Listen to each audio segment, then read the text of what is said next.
Bab 76. Dari mana saja kamu Jier, mengapa tidak langsung kembali sebelumnya?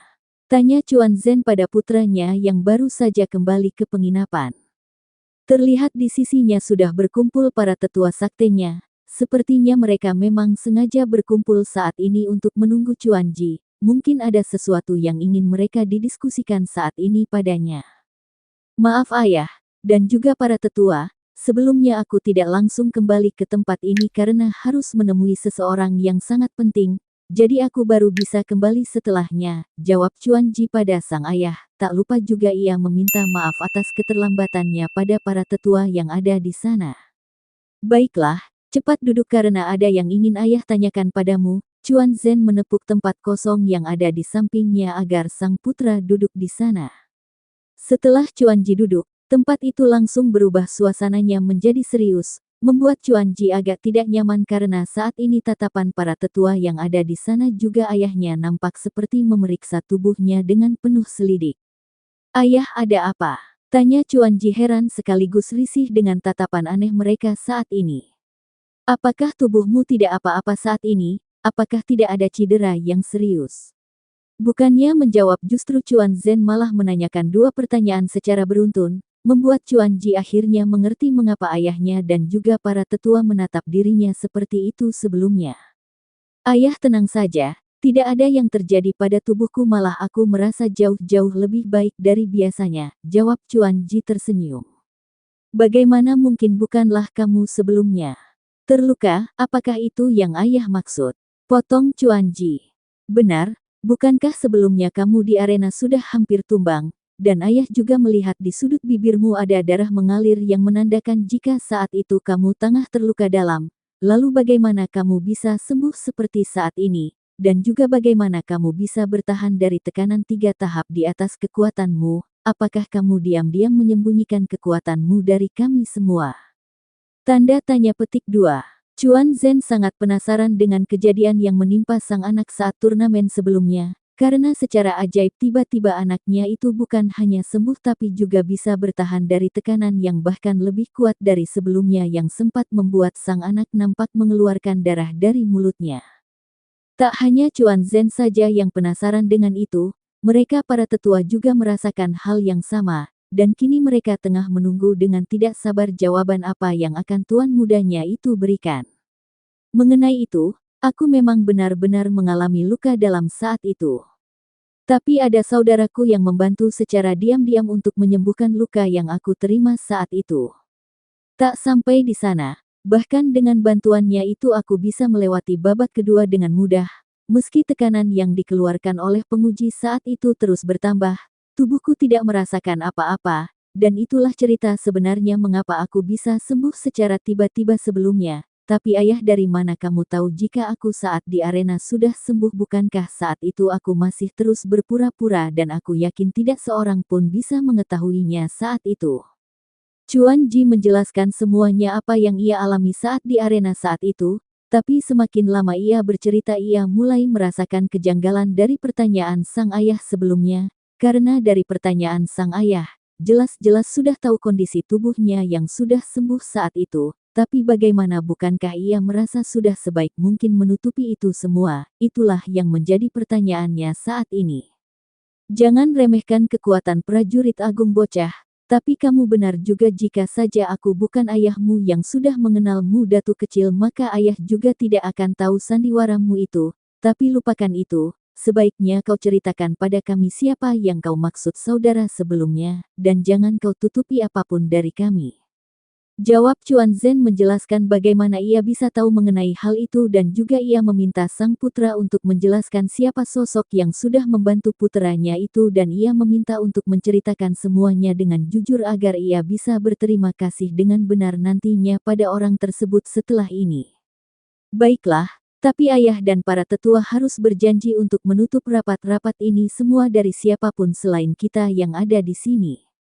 Karena saudaraku itu nampaknya tidak terlalu menyukai jika informasi mengenai kekuatannya diketahui oleh orang banyak. Sebelum menjawab, Chuan Ji mengajukan syarat terlebih dahulu agar apa yang ia ceritakan setelah ini bisa dirahasiakan oleh ayah dan para tetua saktenya karena ia takut membuat Lin Fan kecewa padanya jika sampai Lin Fan tahu jika ia membocorkan masalah ini pada keluarganya. Baiklah, kamu tenang saja, ayah dan para tetua berjanji untuk itu, jawab Chuan Zhen diangguki oleh tetua yang ada di sana. Mendengar itu Chuan Ji pun langsung menceritakan semuanya, siapa sebenarnya sosok yang dimaksud olehnya itu pada mereka semua. Pantas ayah merasa tidak asing dengan sosoknya apalagi nama dari sosok itu pernah ayah dengar di suatu tempat. Mendengar penjelasan sang putra, Chuan Zhen akhirnya tahu siapa sosok penolong puteranya itu, yang tak lain dan tak bukan merupakan atasan dari saudara sumpahnya yang bekerja di Paviliun Naga Malam di Kota Naga. Pantas ia merasa sosoknya sangat familiar saat ia melihat Lin Fan saat pertama kali berkompetisi di hari pertamanya. Tapi meski begitu ia tidak ingin mengungkap ini pada anak dan para tetua saktenya, karena menurut saudaranya Citatu sosok Lin Fan tidak mau terusik kehidupannya, oleh karena itu ia memilih untuk tidak muncul di muka umum. Apakah ayah mengetahui siapa saudara Fan sebenarnya? Tanya Chuan Ji bersemangat setelah mendengar ucapan ayahnya itu, karena ia sangat ingin mengetahui hal tersebut agar bisa lebih dekat dengan Lin Fan penolongnya. Tidak, jawab Chuan Zhen datar, kemudian ia melanjutkan. Sebaiknya kamu gunakan waktu seminggu ini dengan baik dan segera lakukan pelatihan tertutup dengan pil-pil yang diberikan pemuda itu padamu. Jangan buat dirinya kecewa, buktikanlah padanya jika kamu memang pantas menerima semua itu. Chuan Zhen sengaja mengalihkan pembicaraan agar sang anak tidak terus bertanya mengenai Lin Fan. Ayah benar, baiklah jika begitu aku pamit. Setelah itu Chuan Ji langsung masuk ke kamar lain yang ada di sebelah ruangan itu untuk menyerap pil pemberian Lin Fan sebelumnya, karena ia termotivasi oleh kata-kata ayahnya tadi. Bab 77. Melihat semangat dan tekad sang anak saat ini, apalagi nampaknya ia sangat menghormati sosok Lin Fan, Chuan Zhen hanya tersenyum tipis.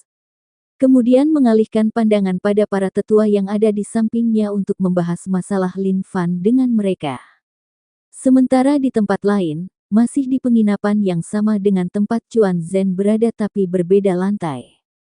Terdapat Meng Lu, Si Meng dan juga Si Long nampak tengah membahas sesuatu yang penting mengenai turnamen babak terakhir yang akan dimulai minggu depan.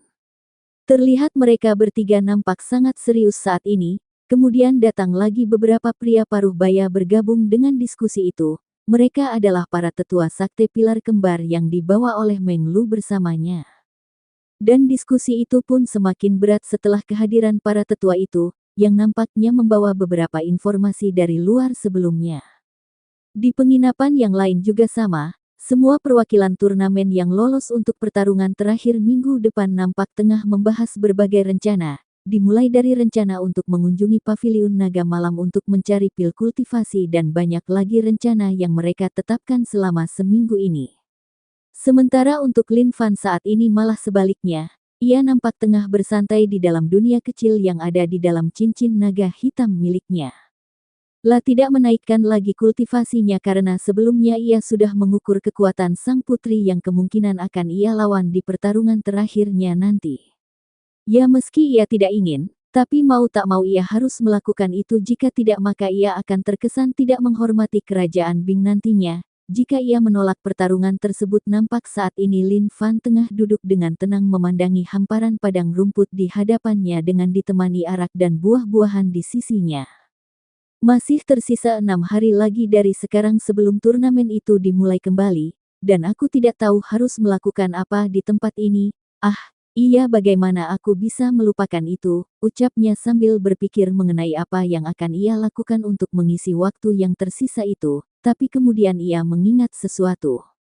Dan Lin Fan pun langsung bangun dari tempatnya duduk dengan penuh semangat dan kemudian ia langsung keluar dari cincin naga hitam miliknya itu. Kemudian ia berkeliaran di ibu kota selama beberapa jam untuk membeli hadiah untuk kedua adik kecilnya. Karena ia berencana untuk menghabiskan waktu 1 minggu ini untuk berkumpul dengan keluarganya dan membantu pelatihan pasukan serigala pembantu milik ayahnya. Dengan bantuan dunia kecil yang ada di cincin miliknya, maka pelatihan mereka akan berjalan lebih cepat dari yang dijadwal ayahnya. Dan dengan begitu maka pasukan itu sudah bisa bersiap untuk menyambut musuh kerajaan Yuan yang kemungkinan akan mulai bergerak setelah turnamen ini berakhir. Di hutan tempat pasukan serigala pembantai berlatih, nampak dua sosok anak kecil berbeda jenis kelamin tengah cemberut di gendongan sosok bertopeng yang merupakan Ling Hua. Keduanya merengsek sepanjang hari pada Ling Hua untuk menemui Lin Juan dan pasukannya yang tengah berlatih. Ada apa? Mengapa anak-anak ayah tiba-tiba datang ke tempat ini? Mengapa tidak menunggu ayah di rumah saja? Lin Juan menghampiri sang istri yang baru saja tiba itu dan langsung tatapannya tertuju pada kedua bocah yang nampak cemberut di gendongan sang istri saat ini. Ayah, kapan pulangnya? Mengapa lama sekali? Aku dan kakak Xiao kasihan dengan ibu yang harus mengurus kami berdua seseorang diri di rumah. Bisakah ayah pulang agar ibu tidak terlalu lelah mengurus kami? Lin Jiali yang dari tadi cemberut, langsung menyampaikan keluh kesahnya setelah melihat Lin Juan mendatanginya. Sontak apa yang dikatakan bocah itu membuat hati Ling Hua menghangat, perlahan setetes cairan bening mengalir dari kedua sudut matanya, karena ia tidak menyangka kedua bocah kecil yang baru-baru ini ia jadikan anak itu sengaja bertingkah aneh seharian ini karena khawatir dengan dirinya. Maka dari itu kedua bocah ini membujuknya untuk menemui sang ayah agar ia tidak kecapean mengurus keduanya sendirian. Apakah ibu Hua kalian mengeluh selama ayah tidak ada? Tanya Lin Juan pada keduanya, membuat Ling Hua yang saat ini tengah mengendong kedua bocah itu melotot pada sang suami karena menanyakan itu pada kedua bocah polos di pelukannya itu. Tidak ayah, ibu tidak pernah mengeluh sedikit pun saat bersama kami. Justru ibu sering tertawa saat bermain dengan kami. Juga ada kakak cantik dan bibi cantik yang kemarin datang ke rumah untuk bermain bersama kami, jawab Lin Jiali dengan suara khas anak kecilnya. Kakak cantik, bibi cantik, apakah yang Lier maksud adalah Ruer dan saudari Luer sayang? Tanya Lin Juan pada Ling Hua. Gege benar, dan saat itu saudari Luer sempat menyinggung masalah aku yang tengah sendirian mengurus kedua anakku ini. Mungkin dari sanalah mereka kepikiran jika aku kesusahan mengurus keduanya, makanya anak-anak sebelumnya memintaku untuk menemuimu, jawab Ling Hua, mengingat apa yang dibicarakan dengan permaisuri Yuan Luer beberapa hari yang lalu. Baiklah anak-anak ayah, ayo sekarang kalian main sama ayah, tapi jangan masuk ke dalam hutan ya, karena di sana kakak-kakak kalian tengah berlatih saat ini. Jadi kita bisa bermain di sini saja. Lin Juan mengambil kedua bocah itu dari gendongan sang istri dan menurunkan keduanya di hadapannya untuk diajak bermain. Kemudian mereka bertiga bermain dengan gembira sementara Ling Hua nampak hanya memperhatikan dari tempatnya. Dilihatnya wajah sang suami yang nampak sangat bahagia saat ini membuat hatinya sakit saat mengingat kehidupan kelamnya di masa lalu yang merupakan masa paling tidak diinginkan oleh setiap istri di dunia ini, di mana saat itu ia harus bisa merelakan kebahagiaannya untuk bisa memiliki buah hati akibat racun yang sengaja diberikan padanya oleh orang-orang terdekatnya. Grab, ibu bersabarlah, jika aku sudah bertambah kuat, aku berjanji untuk menyembuhkan ibu sepenuhnya agar apa yang ibu tidak bisa miliki dulu bisa ibu miliki nantinya, aku janji untuk itu. Ling Hua yang masih tenggelam dengan kenangan kelamnya itu dikejutkan dengan pelukan tiba-tiba dari seseorang, yang membuat tubuhnya langsung bereaksi untuk melepaskannya. Tapi setelah mendengar suara yang familiar di telinganya itu, ia langsung diam tanpa melawan bahkan semakin mengeratkan pelukannya dengan sosok tersebut. Mengapa kamu kembali sayang? Tanya Ling Hua setelah melepaskan pelukannya dari sosok yang merupakan Lin Fan itu. Aku kembali karena bosan Bu, karena turnamen akan dimulai kembali minggu depan, di mana itu merupakan pertarungan final nantinya. Daripada aku berdiam diri di sana tanpa melakukan apa-apa, lebih baik aku berkumpul dengan keluargaku. Apalagi saat ini aku memiliki dua adik kecil yang imut. Lin Fan menjelaskan mengapa ia pulang pada Ling Hua, sambil tatapannya berfokus melihat ke arah tiga orang yang nampak bermain dengan bahagia di kejauhan. Baguslah kalau begitu, lalu bagaimana dengan turnamennya sayang, apakah semuanya lancar? Ling Hua membawa Lin Fan duduk di bawah pohon yang gak jauh dari posisi sebelumnya.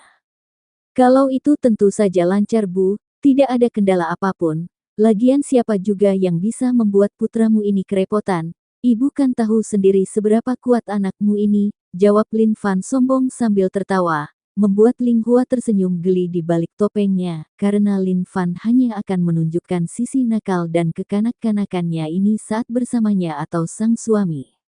Jika bukan bersama keduanya, tidak akan pernah putranya itu bersikap seperti ini. Bab 78. 5 hari sudah Lin Fan berkumpul bersama keluarganya di hutan bagian luar wilayah kerajaan Yuan. Selama itu pula ia menghabiskan waktunya untuk membantu pelatihan fisik pasukan serigala pembantai milik ayahnya. Dengan menggunakan berbagai herbal langka berusia sangat tua yang ia ambil dari kebun herbal miliknya dengan mencampurkan pada kolam buatan yang digunakan oleh pasukan itu untuk berendam, bukan hanya itu saja, Lin Fan juga menambahkan kekuatan dari elemen petir miliknya untuk semakin membuat efek dari penyerapan herbal-herbal di kolam tersebut bekerja berkali-kali lipat, dengan mengalirkan elemen petir miliknya ke dalam kolam itu selama beberapa jam setiap harinya selama 5 hari itu. Ayah, aku akan kembali dulu ke kerajaan Bing untuk melanjutkan turnamen yang akan dimulai besok. Ayah persiapkan mereka untuk kemungkinan terburuk yang akan terjadi setelah turnamen ini. Dan juga ayah minta salah satu informan dari Paviliun Naga Malam untuk terus mengabarkan setiap pergerakan musuh padamu. Agar saat peristiwa itu benar-benar terjadi, kita sudah bersiap, dengan begitu kita bisa memberikan pesta yang meriah pada musuh-musuh kita itu nantinya, ucap Lin Fan pada Lin Juan, nampak keduanya memasang wajah serius kali ini. Sementara Ling Hua dan kedua bocah itu tengah sibuk dengan manisan dan berbagai hadiah yang Lin Fan berikan pada keduanya. Tidak usah pikirkan masalah yang ada di sini, apakah kamu lupa sekuat apa ayah dan ibumu ini?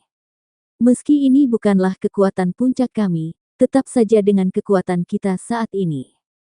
Itu sudah lebih dari cukup jika sekedar membersihkan para semut itu. Apalagi saat ini kami tidak perlu lagi menekan kekuatan kita lagi seperti sebelumnya setelah sembuhnya tubuh kita sebelumnya karena bantuanmu itu, jadi kamu fokus saja pada pertarunganmu di turnamen itu dan ingat pesan ayah, jangan pernah meremehkan musuhmu selemah apapun dia, dan yang paling penting jangan tundukkan kepalamu pada siapapun itu meski sekuat apapun dia, apakah kamu mengerti? Lin Juan menepuk pundak Lin Fan dengan santai, seraya membusungkan dadanya dengan bangga, membuat Lin Fan geli dengan sifat konyol ayahnya itu, tapi meski begitu ia sangat menyukai karakter ayahnya ini, yang mirip dengan prinsip yang ia pegang selama ini baik itu di kehidupan yang ada di bumi ataupun yang ada di dunia ini. Kalau masalah itu ayah bisa tenang, aku tidak akan mempermalukan keluarga Lin kita dengan melakukan itu, balas Lin Fan dengan juga menggunakan gaya tengilnya menirukan gaya Lin Juan sebelumnya. Kemudian ia tertawa dan berdiri meninggalkan tempat itu menuju ke tempat Ling Hua berada. Ibu aku akan kembali ke kerajaan Bing sekarang, ucap Lin Fan menghampiri Ling Hua yang nampak tengah menatap ke arahnya berjalan. Apakah kamu sudah berbicara dengan ayahmu? Tanya Ling Hua saat Lin Fan sudah berada di sampingnya. Sudah Bu, baru saja kita selesai berbicara sebelumnya. Dan ayah langsung kembali ke dalam hutan untuk melihat latihan mereka lagi, jawab Lin Fan sambil menyandarkan kepalanya di pundak kiri Ling Hua. Lin Fan sangat menyukai kehangatan saat bersama Ling Hua, karena ia belum pernah merasakan kebahagiaan memiliki seorang ibu sebelumnya, jadi ia suka bermanja pada Ling Hua seperti ini setiap kali bersama sayang. Kakak kalian akan pergi untuk kembali ke tempat turnamen berada. Ayo temui kakak kalian dulu. Ling Hua memanggil kedua bocah yang nampak masih sibuk dengan jajanan di hadapannya. Tapi setelah mendengar jika Lin Fan akan pergi lagi, keduanya langsung melemparkan apa yang ada di tangan keduanya dan langsung berlari ke arah Lin Fan dengan cemas. Kakak akan pergi lagi, tanya Xiao yang saat ini sudah mulai banyak bicara tidak seperti sebelum-sebelumnya. Benar, tapi kamu tidak usah khawatir, kakak akan segera kembali untuk menemani kalian bermain lagi. Untukmu Xiao kecil, karena usiamu sudah 10 tahun, maka kamu bisa mulai meminta ayah untuk mengajarimu kultivasi setelah ini, tapi untuk gadis kecil kakak ini, kamu belum boleh berlatih kultivasi sebelum umurmu 7-8 tahun. Jadi gadis kecil kakak ini bisa bermain bersama ibu jika kakak Xiao mu tengah berlatih nantinya, ucap Lin Fan pada kedua bocah yang ada di pelukannya itu. Setelah itu ia buru-buru pergi dari sana, karena jika ia berlama lem maka kedua adiknya itu akan terus menahannya setelah kepergian Lin Fan. Ibu, apakah aku boleh berlatih kultivasi seperti yang kakak katakan? Sebelumnya, tanya Lin Xiao dengan mata penuh semangat. Mantap Ling Hua, karena ia memang memiliki keinginan untuk menjadi kuat dari dulu untuk bisa menjaga sang adik.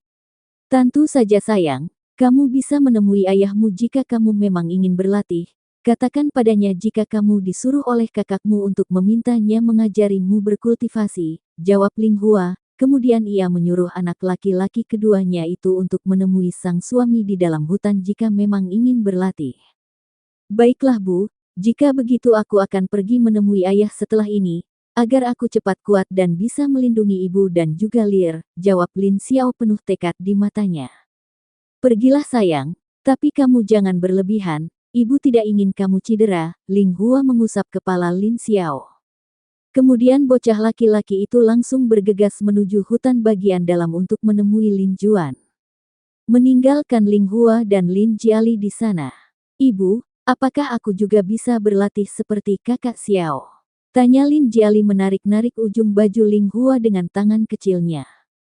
Melihat wajah imut si kecil, Ling Hua langsung menunduk dan membawanya ke dalam pelukannya dengan gemas. Tentu saja kamu bisa berlatih juga sayang, tapi itu nanti setelah kamu dewasa. Oke, untuk saat ini kita sebaiknya pulang dulu, agar tidak mengganggu latihan kakakmu, ucap Ling Hua sambil menciumi pipi gadis kecil itu dengan gemas. Setelah puas ia langsung membawa si kecil kembali ke mansion tempatnya tinggal yang ada di ibu kota kerajaan Yuan. Di tempat lain, saat ini Lin Fan tengah nampak asik membakar tubuh beberapa mayat beberapa orang yang sebelumnya ingin merampoknya. Kelompok yang Lin Fan bunuh sebelumnya nampak sudah sering melakukan kejahatan seperti ini, itu karena di dalam cincin penyimpanan yang Lin Fan ambil sebelumnya cukup banyak harta yang ada di dalamnya yang kemungkinan mereka dapatkan dari korban-korbannya. Namun saat ini nampaknya adalah hari di mana keberuntungan mereka berakhir karena sudah bertindak bodoh menyergap Lin Fan yang sebelumnya bergerak dengan melompat dari pohon satu ke pohon lainnya dengan kecepatan sedang, yang akhirnya menjadi akhir dari hidup mereka. Lumayan, setidaknya harta ini bisa aku berikan pada orang-orang yang kurang beruntung yang aku temui nantinya. Dengan begitu harta ini tidak sia-sia setelah dikumpulkan oleh orang-orang bodoh itu. Setelah itu ia meninggalkan tempat di mana ia membunuh kawanan perampok sebelumnya. Ia sudah menyiapkan berbagai rencana di kepalanya untuk menghabiskan harta rampasan yang ada di cincin penyimpanan di tangannya itu. Bab 79. Saat posisi Lin Fan mendekati desa yang berada di pertengahan antara wilayah kerajaan Yuan dan kerajaan Bing yang merupakan desa yang menjadi persinggahan bagi mereka yang melakukan perjalanan di antara dua kerajaan. Perjalanannya kembali terhenti setelah Lin Fan menjumpai segerombolan orang yang memiliki pakaian yang sama dengan kelompok perampok yang sudah ia bunuh sebelumnya. Mereka nampak tertawa terbahak-bahak sambil membahas apa saja yang akan mereka lakukan dengan banyaknya harta yang mereka dapatkan selama membentuk perkumpulan tersebut tak lama ini. Obrolan itu dimulai dari ingin menyewa wanita sebagai penghangat tempat tidur. Dan berbagai rencana menjijikkan lainnya. Tapi dari semua itu ada satu yang langsung membuat Lin Fan murka pada mereka, yaitu setelah ia mendengar usulan salah satu anggotanya yang menyarankan untuk menghancurkan desa kecil di pinggiran wilayah kerajaan, untuk merebut harta yang dimiliki oleh para penduduknya. Tapi yang paling menjijikkan bagi Lin Fan adalah mereka berniat membawa seluruh anak gadis yang ada di desa tersebut untuk dijadikan mainan kelompoknya. Bagus, kita akan menjalankan rencana tersebut malam ini. Kita bisa mulai dari desa yang tidak terjamah oleh patroli pihak kerajaan. Dengan begitu kita bisa dengan mudah mendapatkan harta orang-orang lemah itu, dan juga yang paling penting kita akan mendapatkan mainan tanpa harus mengeluarkan harta kita sama sekali. Betapa indahnya itu, ucap seseorang yang kemungkinan adalah pemimpin kelompok itu, yang disambut oleh suara tawa anak buahnya.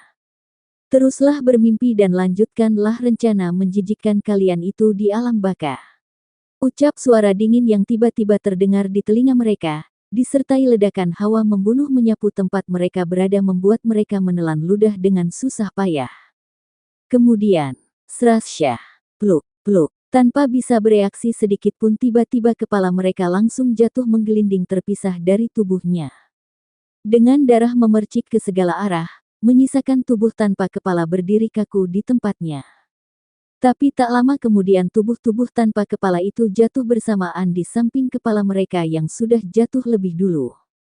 Jika saja aku tidak buru-buru saat ini, mungkin kalian tidak akan mati semudah ini. Setelah berkata seperti itu Lin Fan langsung mengumpulkan semua cincin penyimpanan yang ada di jari-jari mayat-mayat itu. Kemudian ia membakar semua mayat-mayat itu agar tidak menjadi penyakit dan tidak menimbulkan kegemparan nantinya. Karena posisinya saat ini sangatlah dekat dengan desa persinggahan yang sebelumnya pernah kunjungi itu. Setelah selesai dengan itu semua, Lin Fan langsung melesat dengan kecepatan tinggi melanjutkan perjalanannya, tanpa mampir terlebih dahulu di desa itu. Karena ia ingin segera tiba di ibu kota kerajaan Bing untuk membagikan harta yang sudah ia peroleh sebelumnya pada orang-orang tidak mampu yang tinggal di gang-gang kecil di ibu kota. Dengan begitu ia besok bisa fokus dengan turnamennya tanpa harus mengurus masalah ini lagi dengan kecepatan yang ia miliki saat ini, yang bahkan melebihi kecepatan orang-orang yang sudah berada di alam prajurit agung itu. Lin Fan hanya membutuhkan tak sampai setengah jam untuk sampai di tujuan.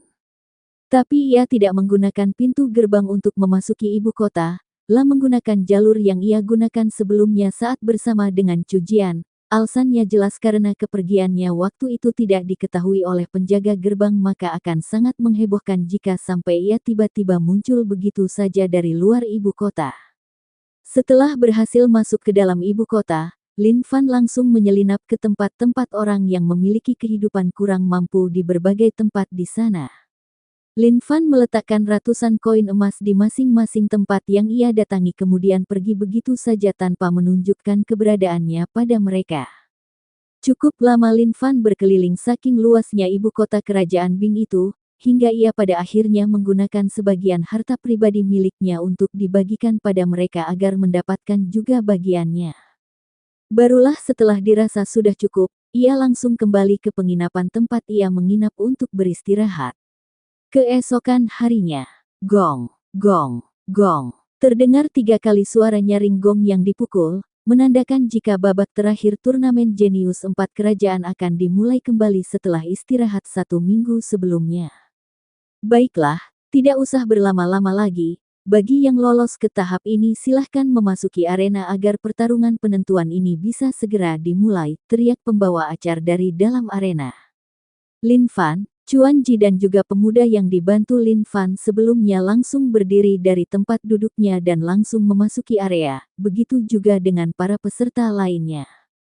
Di babak ini, peraturannya tetap sama, hanya saja di babak ini kalian harus mengeluarkan semua lawan kalian hingga menyisakan 1 orang saja di arena ini, dan orang itulah yang berhak menjadi juara pertama di turnamen kali ini. Untuk 4 juara lainnya nanti akan ada juri yang memilihnya, jadi berusahalah untuk keluar di paling akhir, karena hanya dengan begitu kesamaptaan kalian memasuki 5 besar bahkan menjadi juara akan terbuka lebar. Bagaimana, apakah kalian paham?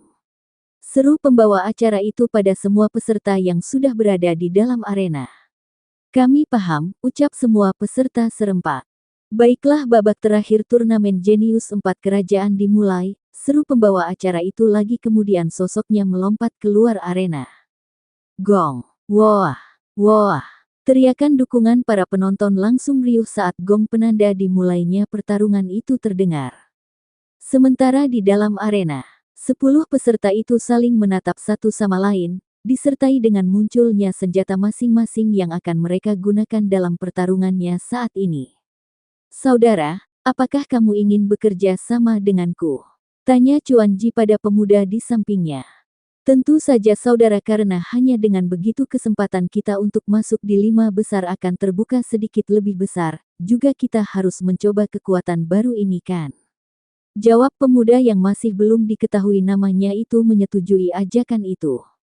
Baiklah, ayo mulai, ucap Chuan Ji kemudian mulai menyerang ke arah 2 peserta yang memiliki pakaian biru, mereka sama-sama berasal dari Sakte Langit di Kerajaan Bing. Chuan Ji menebaskan pedangnya ke arah keduanya, diikuti oleh pemuda yang bersamanya itu yang juga ikut melancarkan serangannya. Dua serangan mereka melesat dengan kecepatan tinggi ke arah kedua pemuda berpakaian biru itu, membuat keduanya terkesiap karena mereka tidak menyangka jika mereka akan menjadi target pertama dari dua orang penyerangnya itu. Wush! Treng! Jangan berani-beraninya menyentuh mereka berdua, ucap suara seseorang yang tiba-tiba muncul menghalangi serangan Chuan Ji sebelumnya. Apakah kau ingin melawan orang dari kerajaan Yuan tempat kau tinggal demi dua orang luar itu? Umpat Chuan Ji marah setelah tahu siapa yang sudah menggagalkan serangannya itu. Apa-apaan ekspresimu itu Tuan Muda Chuan Ji? Apakah kau tidak terima dengan caraku ini? Jika iya maka kau bisa mencobanya sekali lagi. Silong menyunggingkan senyum tipis saat mengatakan itu, sementara tangan kanannya mengacungkan pedangnya ke arah Chuan Ji dan pemuda di sampingnya.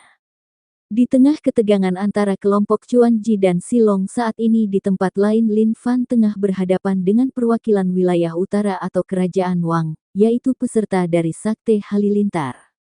Sementara untuk pangeran dari kerajaan Wang, Wang Gang kini tengah berhadapan dengan pangeran dari kerajaan Jian wilayah barat, yaitu Jian Mingzi.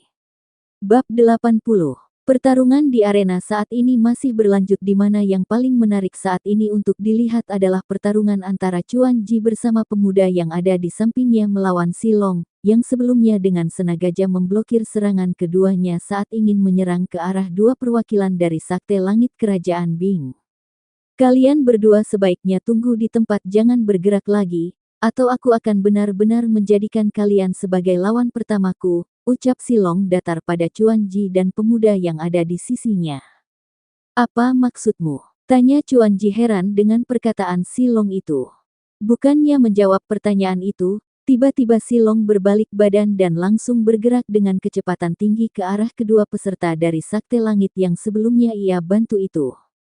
Biarkan aku mengeluarkan kalian dari tempat ini sebagai ucapan terima kasih kalian untukku atas apa yang aku lakukan pada kalian sebelumnya. Wush! Silong muncul di samping keduanya dan langsung mengayunkan kakinya hingga tepat mengenai tubuh kedua murid Sakte Langit itu. Brak, brak. Bom, bom. Karena tidak siap dengan serangan yang tiba-tiba itu, kedua murid dari Sakte Langit itu langsung dihempaskan begitu saja oleh tendangan tiba-tiba itu. Melihat apa yang dilakukan oleh Silong saat ini, Chuan Ji dan teman yang ada di sisinya dibuat bingung. Pasalnya sebelumnya Silong dengan tegas menghentikan serangan mereka lalu mengapa saat ini malah menyerang kedua orang yang sebelumnya ditolong itu, sebenarnya apa yang terjadi? Pikiran keduanya kacau tidak menemukan apapun alasan di balik tindakan mengejutkan Silong itu. Bukan hanya mereka. Kedua murid dari Sakte Langit yang dihempaskan oleh tendangan Silong itu masih linglung di tempatnya, dengan keadaan berantakan. Sebenarnya aku tidak mempunyai dendam apapun dengan kalian para murid Sakte Langit, tapi karena kalian bagian dari kerajaan Bing ini, maka keluarlah untuk tuan muda ini. Secara tiba-tiba Silong muncul tepat di hadapan keduanya, dan membisikkan sesuatu yang hanya bisa didengar oleh keduanya, tapi belum sempat mereka bereaksi dengan itu. Rasa sakit yang tak tertahankan menyerang tubuh bagian perut keduanya. Baf, baf. Dua tinju Silong mendarat sempurna di perut keduanya, hingga membuat kedua perwakilan dari Sakte Langit itu pingsan di tempat dengan kondisi darah mengalir dari sudut bibir mereka. Tinggal satu lagi. Setelah mengalahkan keduanya, Silong langsung bergerak ke arah lain di mana di sana ada satu orang yang tidak memiliki lawan saat ini. Ya orang itu adalah perwakilan dari klan besar Ba yang ada di kerajaan Bing ini juga. Kau perwakilan terakhir dari kerajaan Bing, silahkan keluar dari arena untuk menemani kedua orang yang sudah aku hajar sebelumnya, krek. Dengan tangan kanannya, Silong mencekik tuan muda klan Ba itu dan mengangkatnya hingga kakinya tidak menyentuh tanah. Lepaskan aku sialan. Jika memang kau berani ayo bertarung denganku secara adil jangan muncul tiba-tiba seperti itu, ucap tuan muda klan Ba itu dengan wajah memerah karena sudah mulai kehabisan nafas saat ini. Orang lemah yang tidak mengetahui batas kemampuannya sendiri sangatlah menyedihkan, dan lebih konyolnya lagi dalam kondisimu saat ini kau masih ingin menantangku untuk bertarung, benar-benar menggelikan. Baiklah meskipun aku membenci Raja Bing sebelumnya, tidak baik juga memperlakukan para perwakilan kerajaannya dengan memalukan seperti ini, jadi kau bisa beristirahat di luar sana setelah ini. Wush, brak. Dengan entengnya Si Long menghempaskan tubuh itu hingga meluncur dengan kecepatan tinggi menuju luar arena, membuat penonton dari kerajaan Bing marah atas kejadian itu, sebab ketiga perwakilan dari kerajaannya keluarkan dengan waktu singkat olehnya, dengan cara yang memalukan tanpa bisa dibalas oleh ketiganya. Tapi apakah Si Long akan mendengarkan ocehan penonton-penonton itu? Tentu saja tidak. Ia hanya acuh dan memasang ekspresi datarnya. Tapi meski begitu ada seulas senyum kepuasan di bibirnya, karena ia sudah melampiaskan kebenciannya pada Raja Bing sebelumnya pada ketiga orang itu yang sudah ia keluarkan dengan kedua tangannya sendiri. Di tempat bangku penonton tepatnya di area para patriark para perwakilan yang bertarung di arena. Nampak raut wajah Patriark Sakte Langit dan Patriark Klan Ba saat ini sudah memerah karena marah dengan apa yang dilakukan oleh Si Long sebelumnya. Tapi meski begitu keduanya tidak bisa melakukan apa-apa, karena memang kemampuan murid-murid mereka berada jauh di bawah Si Long yang sudah berada di alam bumi bintang 5, sementara ketiganya baru naik ke alam bumi bintang 4 seminggu ini. Tapi meski begitu mereka tidak percaya jika ketiganya akan dikeluarkan secepat ini dan dengan cara memalukan pula tanpa bisa melawan sama sekali. Kembali ke arena. Di tempat lain, pertarungan antara Lin Fan dan Tuan Muda Sakte Halilintar dari Kerajaan Wang Wilayah Utara Tengah berlangsung. Di mana nampak Tuan Muda Sakte Halilintar yang memiliki kekuatan di alam bumi bintang 4 saat ini tengah melancarkan berbagai serangannya ke arah Lin Fan. Menggunakan elemen petir miliknya, ia sangat percaya diri untuk bisa menjatuhkan Lin Fan yang ia ketahui hanya memiliki kekuatan di alam bumi bintang 1 itu. Dengan kekuatannya yang ada di atas Lin Fan dan ditambah kecepatan serangannya yang dipadukan dengan elemen petir kebanggaan saktenya, ia dengan penuh semangat meluncurkan berbagai serangannya ke arah Lin Fan. 15 menit pertarungan keduanya berjalan. Pemuda dari Sakte Halilintar itu masih belum bisa mendaratkan satu pukulan pun pada Lin Fan. Bagaimana ia bisa melakukan itu bahkan membuat Lin Fan bergerak dari tempatnya saja pun ia tidak mampu. Kenapa saudara? Apakah kamu sudah puas menyerangnya? Tanya Lin Fan menyilangkan kedua tangannya di dadanya, sambil menatap lurus ke arah pemuda yang berada di hadapannya itu. Bagaimana kau melakukannya? Bukannya menjawab pertanyaan Lin Fan sebelumnya, Tuan Muda Sakte Halilintar itu justru bertanya dengan penasaran bagaimana Lin Fan bisa menghindar setiap serangan yang ia lancarkan sebelumnya bahkan tanpa bergerak satu inci pun dari tempatnya. Untuk pertanyaanmu ini mungkin aku tidak bisa menjelaskannya padamu dengan kata-kata, tapi jika kamu mau aku bisa langsung menjawabnya dengan langsung menunjukkannya padamu. Bagaimana dengan itu, apakah kamu mau melihatnya? Ucap Lin Fan datar. Tidak ada emosi apapun dari nadanya, tapi bagi Tuan Muda Sakte Halilintar yang mendengarnya, ada semacam ancaman tersembunyi dari kalimatnya itu. Bab 81.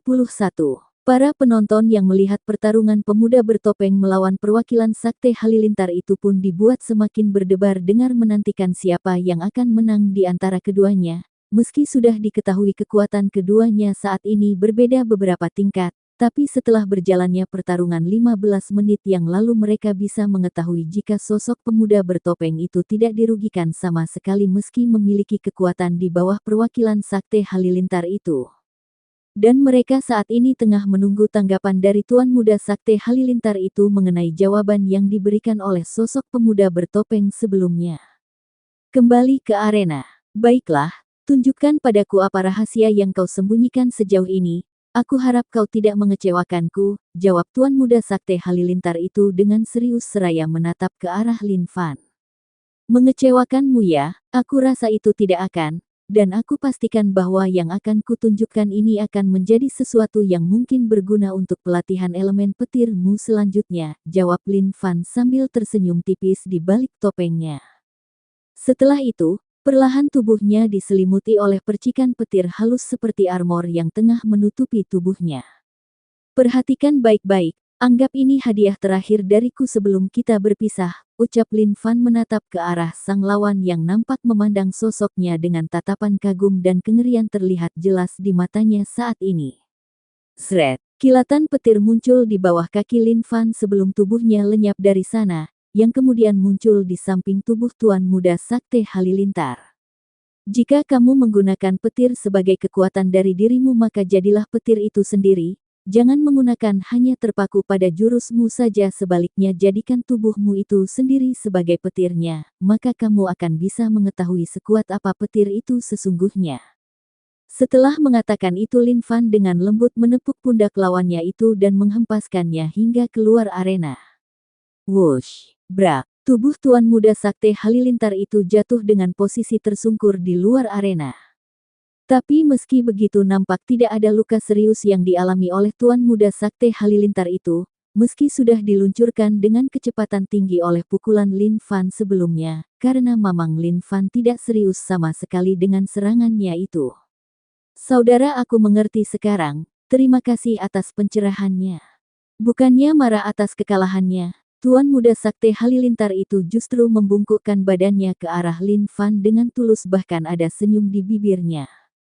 Tidak apa, itu hadiah dariku untukmu, setelah ini, itu akan tergantung padamu bagaimana kamu memahami apa yang aku katakan sebelumnya, jawab Lin Fan kemudian ia berbalik menatap pertarungan lain yang saat ini masih terjadi. Sementara Tuan Muda Sakte Halilintar itu kembali ke tempat kelompoknya berada. Kini peserta yang ada di arena sudah tersisa 6 setelah sebelumnya 4 peserta lain sudah berhasil dikalahkan oleh Silong dengan jumlah 3 orang peserta sementara yang satu lagi oleh Lin Fan yang baru saja terjadi. Kini yang tersisa di sana Silong, Chuan Ji, pemuda yang bersama Chuan Ji, dan 2 pangeran dari kerajaan Wang dan Jian, dan terakhir adalah Lin Fan. Dari ke-6 orang itu, hanya ada 2 peserta saat ini yang masih memiliki pertarungan di arena itu, yaitu Wang Gang dari kerajaan Wang melawan Jian Mingzi dari kerajaan Jian.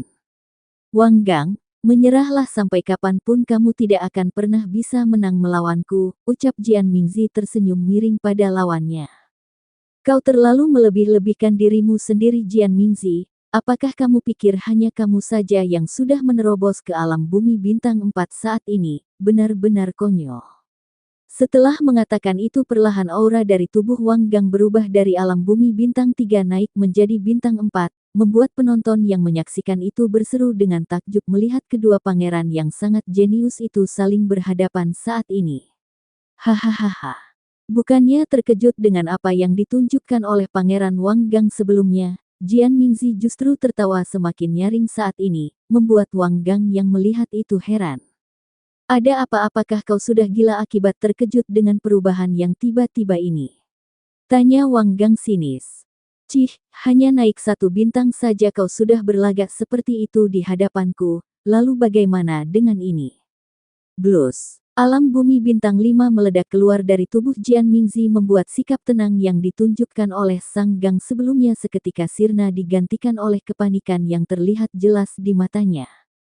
Inilah alasan mengapa aku memintamu menyerah sebelumnya karena aku ingin memberikanmu wajah agar tidak terlalu malu, tapi kau malah memaksaku untuk serius memukulimu, maka jangan salahkan aku jika bertindak kejam setelah ini. Seringai iblis muncul di bibir Jian Mingzi, membuat Wang Gang merasakan perasaan ngeri atas tatapan mata Jian Mingzi saat menatapnya itu. Kemudian pertarungan tidak seimbang itu pun terjadi. Dan benar saja Wang Gang saat ini hanya dijadikan samsak pemukulan bagi Jian Mingzi tanpa bisa membalas sedikit pun, mungkin karena mental Wang Gang sudah jatuh duluan sebelum bertarung setelah mengetahui kekuatan sesungguhnya dari sang lawan yang akhirnya Wang Gang harus kalah dengan kondisi tubuh penuh luka dan dalam kondisi tak sadarkan diri pula. Lin Fan yang melihatnya cara bertarung Jian Mingzi itu dibuat sangat marah karena tidak ada belas kasih sama sekali pada lawannya meski sudah dalam keadaan menyedihkan sekalipun, membuat pancaran matanya dipenuhi kemarahan untuk menghajarnya. Kalian berdua yang sebelumnya mengaku dari wilayah kerajaan Yuan, silahkan maju bersama hadapi aku, tunjuk Jian Mingzi pada Chuan Ji dan pemuda sisinya. Mendengar tantangan meremehkan itu, pemuda di samping Chuan Ji langsung angkat suara. Ayo kita bungkam mulut pangeran sombong itu saudara, ucap pemuda yang ada di samping Chuan Ji marah, tak terima dengan cara orang itu menantang kelompoknya. Belum sempat Chuan Ji menjawab itu terdengar suara lain menjawab tantangan itu. Jangan melawan mereka berdua, bagaimana jika kau melawanku saja, dan satu lagi jika kamu masih tidak yakin untuk bisa mengalahkanku, maka kau bisa membentuk kelompok dengan orang yang ada di sana untuk melawanku sekaligus. Bagaimana, apakah penawaranku ini bisa diterima? Ucap suara itu mengejutkan semua orang. Yang merupakan suara milik Lin Fan yang dengan tiba-tiba mengajukan tantangan pada Jian Mingzi. Bahkan tak sampai di situ saja, Lin Fan dengan sombongnya menunjuk sosok Silong yang berdiri tak jauh dari posisi Jian Mingzi berada untuk ikut serta melawannya. Betapa sombong dan beraninya itu. Sombong sekali.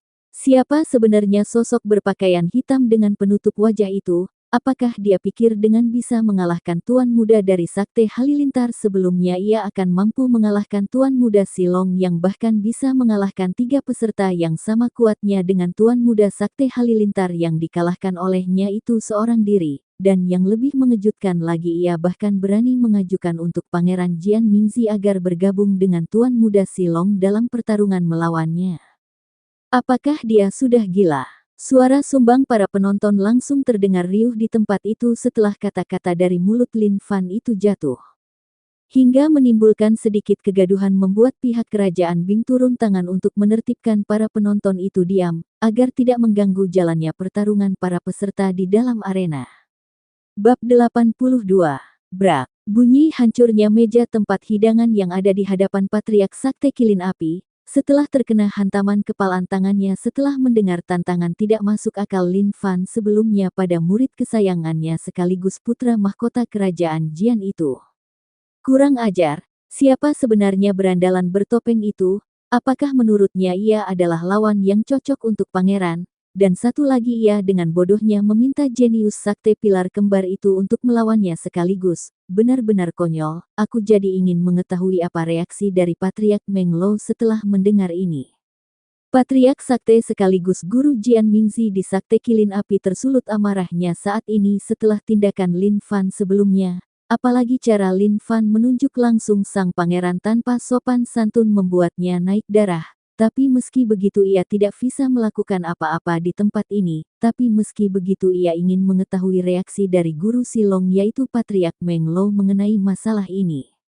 Karena dengan bergeraknya Patriark Meng Lo, itu juga akan membuka jalan untuknya bertindak pada sosok bertopeng itu nantinya. Dan benar saja seperti dugaannya. Di tempat lain saat ini Patriark Meng Lo sudah berdiri dari tempat duduknya dengan tatapan tajam mengarah ke tempat pertarungan berada, tapi tidak ada kata apapun yang muncul dari mulutnya untuk saat ini. Tapi meski begitu dari tatapannya bisa disimpulkan jika saat ini ia sangat membenci sosok Lin Fan yang sebelumnya menempatkan murid jenius kebanggaannya itu dalam pandangan remehnya. Sementara orang yang mengatakan kata-kata itu masih berada di bawah kekuatan muridnya. Benar-benar penghinaan yang sangat membuatnya ingin berteriak pada Silong sang murid untuk membunuh pemuda bertopeng itu. Tapi ia sadar jika melakukan itu akan membuat keributan di tempat ini, maka ia hanya diam di tempatnya. Sedangkan di tempat orang-orang kerajaan Bing berada.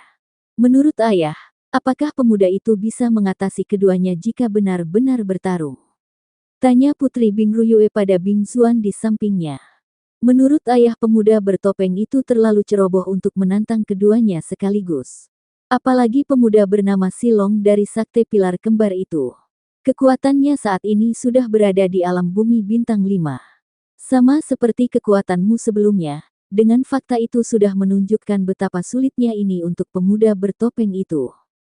Tidak peduli sekuat apapun kekuatan fisiknya dan setinggi apapun penguasaan elemen petir miliknya, jika musuhnya memiliki kekuatan 4 tingkat di atasnya itu sama saja dengan bunuh diri, jawab Raja Bing Zuan menggelengkan kepalanya menyayangkan keputusan ceroboh yang dilakukan oleh Lin Fan itu, karena ia memiliki kesan mendalam pada sosoknya sebelumnya, tapi hancur begitu saja setelah mendengar ucapan Lin Fan sebelumnya.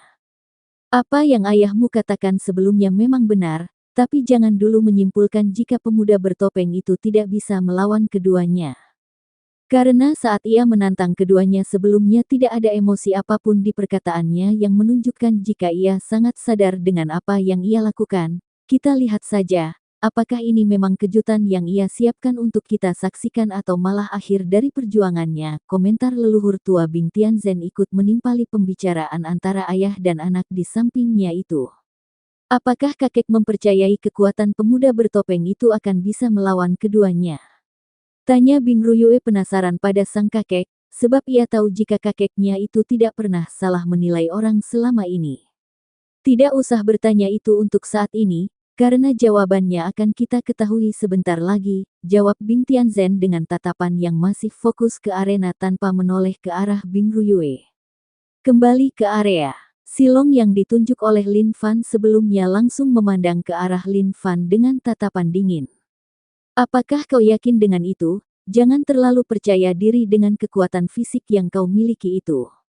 Sehingga kau berpikir untuk bisa mengalahkanku yang memiliki 4 tahap kekuatan di atasmu, tapi jika kau masih bersikeras memintaku untuk mengeluarkanmu dari turnamen ini maka aku dengan senang hati akan mengabulkan itu untukmu, bukan hanya kau saja yang akan aku keluarkan melainkan 2 orang yang berada tak jauh darimu saat ini juga, kalian bertiga bisa maju secara bersamaan melawanku.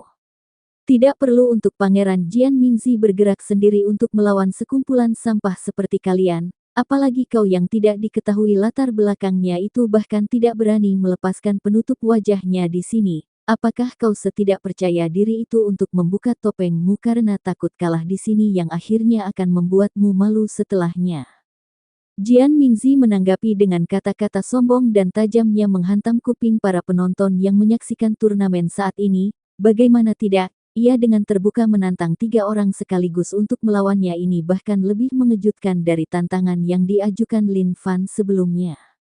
Hahaha, saudara Long memang jenius sejati. Aku mendukungmu untuk membungkam mulut bajingan bertopeng ini. Setelah turnamen ini selesai aku Pangeran dari Kerajaan Jian mengundang saudara secara pribadi untuk datang ke Kerajaan Jian di wilayah barat. Jian Mingzi sangat senang dengan ucapan Silong sebelumnya yang seperti sangat menghormatinya itu, dan dengan murah hati ia langsung mengundangnya ke Kerajaan Jian sebagai bentuk pengakuan persahabatan keduanya. Anda terlalu sopan Pangeran, tapi baiklah aku menerima undangan itu dan semoga kita menjadi rekan yang baik setelah ini, jawab Silong dengan senyum tipis di bibirnya karena rencananya untuk mendapatkan perhatian Pangeran Jian Mingzi berhasil. Apakah kalian sudah selesai dengan omong kosongnya? Jika sudah cepat maju siapa yang akan melawanku? Tidak ada yang akan ikut campur dalam pertarungan ini termasuk 2 orang itu, karena aku saja sudah cukup untuk mengurus kalian.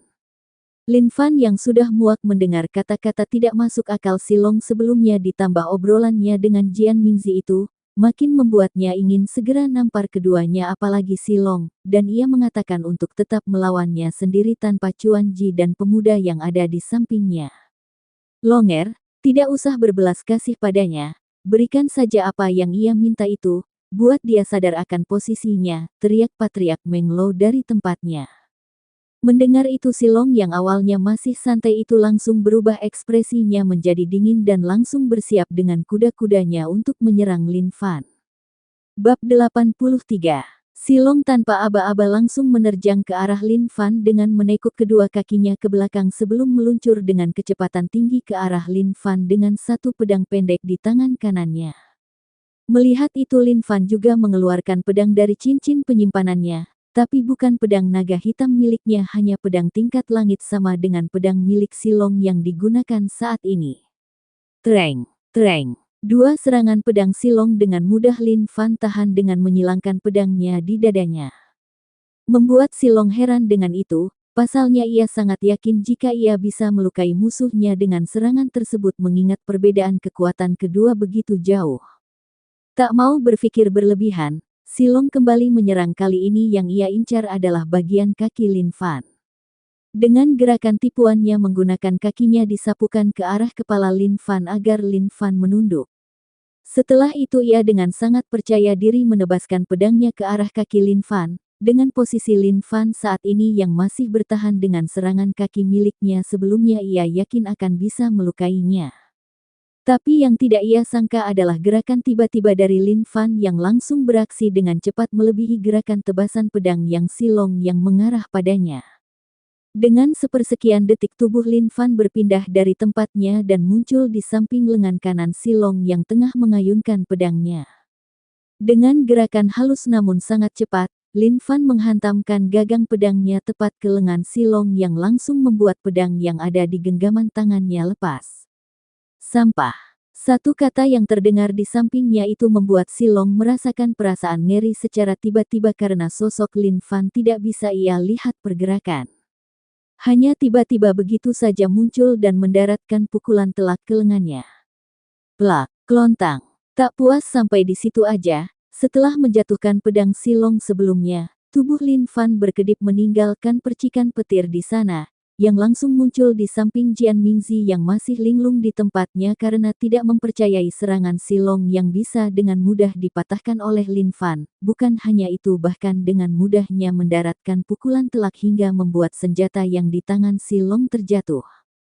Karena kau sebelumnya sudah menjalin persahabatan dengannya, maka tidak adil untuknya jika aku tidak memberikanmu pemukulan yang sama. Lin Fan muncul di samping Jian Mingzi dengan tangan kanan yang sudah siap melayangkan pukulan ke arah kepalanya.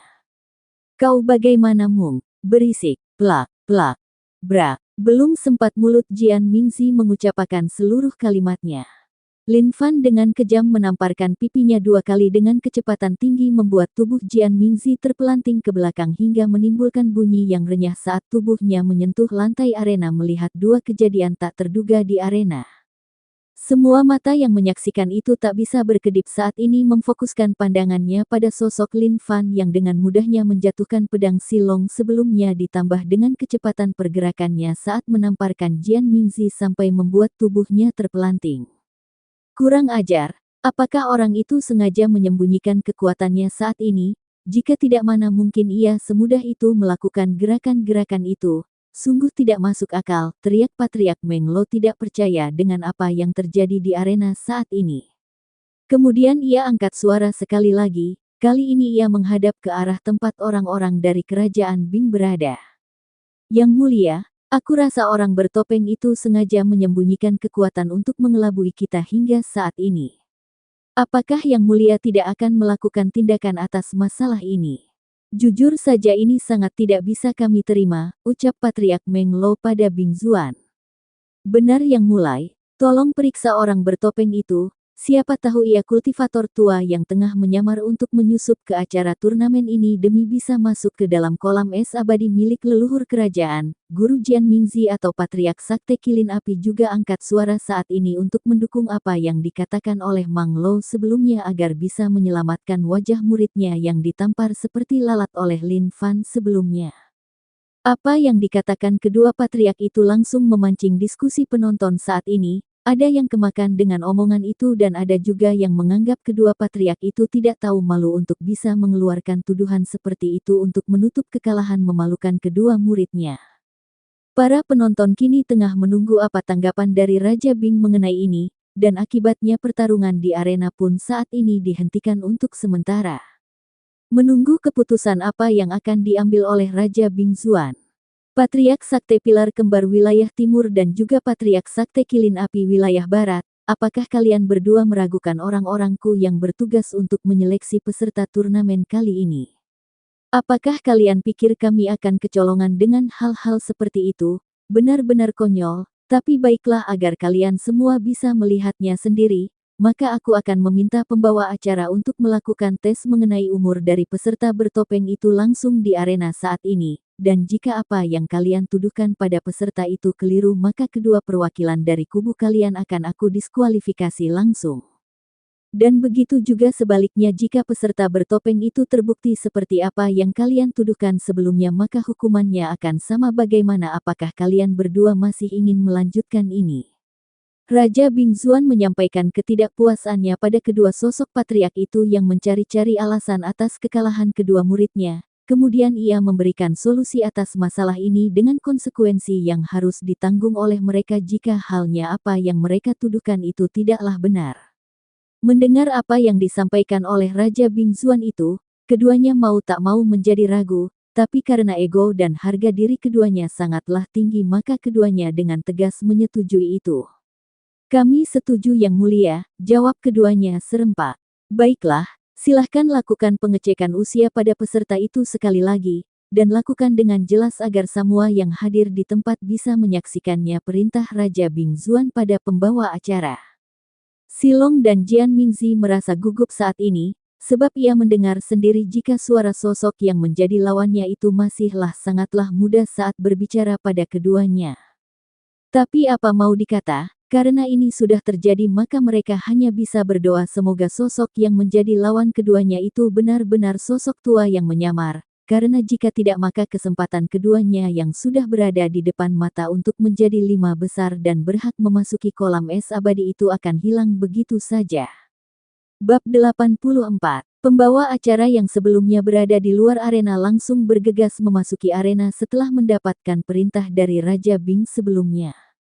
Silahkan letakkan telapak tanganmu di atas kristal ini, selanjutnya alirkan sedikit ki milikmu seperti yang dilakukan sebelumnya saat pendaftaran, ucap pembawa acara yang kini sosoknya tengah berdiri di hadapan Lin Fan dengan kristal bening terulur dari tangannya ke arah Lin Fan. Melihat kristal itu, Lin Fan tidak menunda lagi, segera ia melakukan seperti yang pembawa acara itu perintahkan padanya. Wush! Cahaya hijau terpancar sangatlah terang keluar dari kristal itu setelah Lin Fan meletakkan telapak tangan kanannya di atasnya, itu menandakan jika ia memang memiliki usia belasan tahun, karena warna hijau adalah cahaya yang dikeluarkan oleh kristal itu jika yang menyentuhnya berusia di bawah 20 tahun. Karena di atas 20 tahun cahaya yang dikeluarkan kristal itu akan berbeda.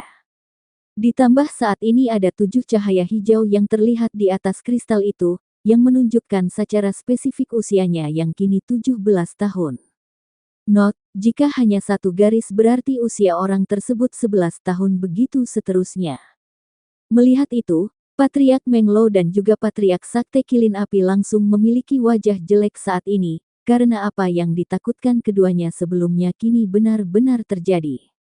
Dan dengan begitu maka kedua murid kebanggaannya akan secara resmi keluar dari turnamen ini, dan dengan itu maka kesempatan untuk memasuki kolam es abadi milik leluhur kerajaan Bing hilang sudah, begitu juga dengan kesempatan untuk bisa menjadi pendamping jenius kerajaan Bing, Bing Ruyue.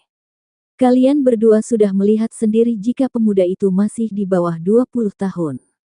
Maka dari itu peserta bernama Silong dari Sakte Pilar Kembar wilayah Timur dan juga Jian Mingzi dari Sakte Kilin Api wilayah Barat didiskualifikasi dari turnamen ini, dan dengan begitu maka ada 2 slot kosong yang tersisa untuk memasuki kolam es abadi itu, dan slot itu akan diisi oleh Wang Gang, dari kerajaan Wang, juga Tuan Muda Klan Ba. Selamat untuk kalian berdua silahkan tinggalkan arena ini karena pertarungan ketiganya harus segera dilanjutkan.